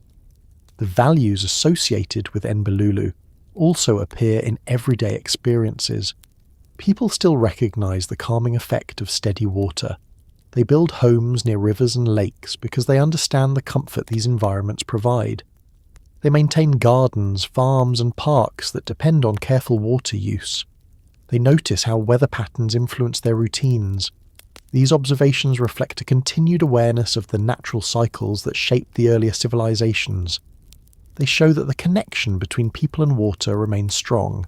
The legacy of ancient water systems can be seen in infrastructure that supports modern cities. Canals still guide water through regions that depend on agriculture. Dams regulate rivers to prevent flooding. Pipes and reservoirs deliver clean water to homes. These systems reflect centuries of improvement, but their foundations echo the earliest efforts of the people who lived along the rivers of Sumer. They demonstrate how knowledge grows over time. They show how ideas continue evolving while still rooted in ancient principles. Even in the way societies record information, the legacy of early measurement survives. Modern tools for tracking rainfall, river levels, and soil moisture reflect the earliest devices used along the canals of ancient Mesopotamia. The concept of recording data to predict environmental conditions has remained consistent across millennia. It reflects a tradition that values knowledge, observation, and preparation. These traditions can be traced back to the earliest communities whose survival depended on understanding their environment. As scholarship on ancient Mesopotamia continues to expand, the legacy of Enbilulu becomes clearer. He represented not only a divine figure but also the values and knowledge that allowed the first cities to flourish. His presence reflected the understanding that water shaped every part of life. He embodied the principles of cooperation, patience, and foresight. These principles guided the efforts that transformed marshlands into structured societies. They supported the development of agriculture, trade, writing, and governance. They formed the foundation of civilization. The streams associated with Enbilulu still flow in the systems that manage water today. They continue in the cultural traditions that honour rivers and seasons. They appear in the scientific methods that measure and predict natural patterns. They remain in the values associated with balance and stability. His legacy is not confined to ancient tablets or distant myths. It persists in the quiet recognition that water connects every part of life.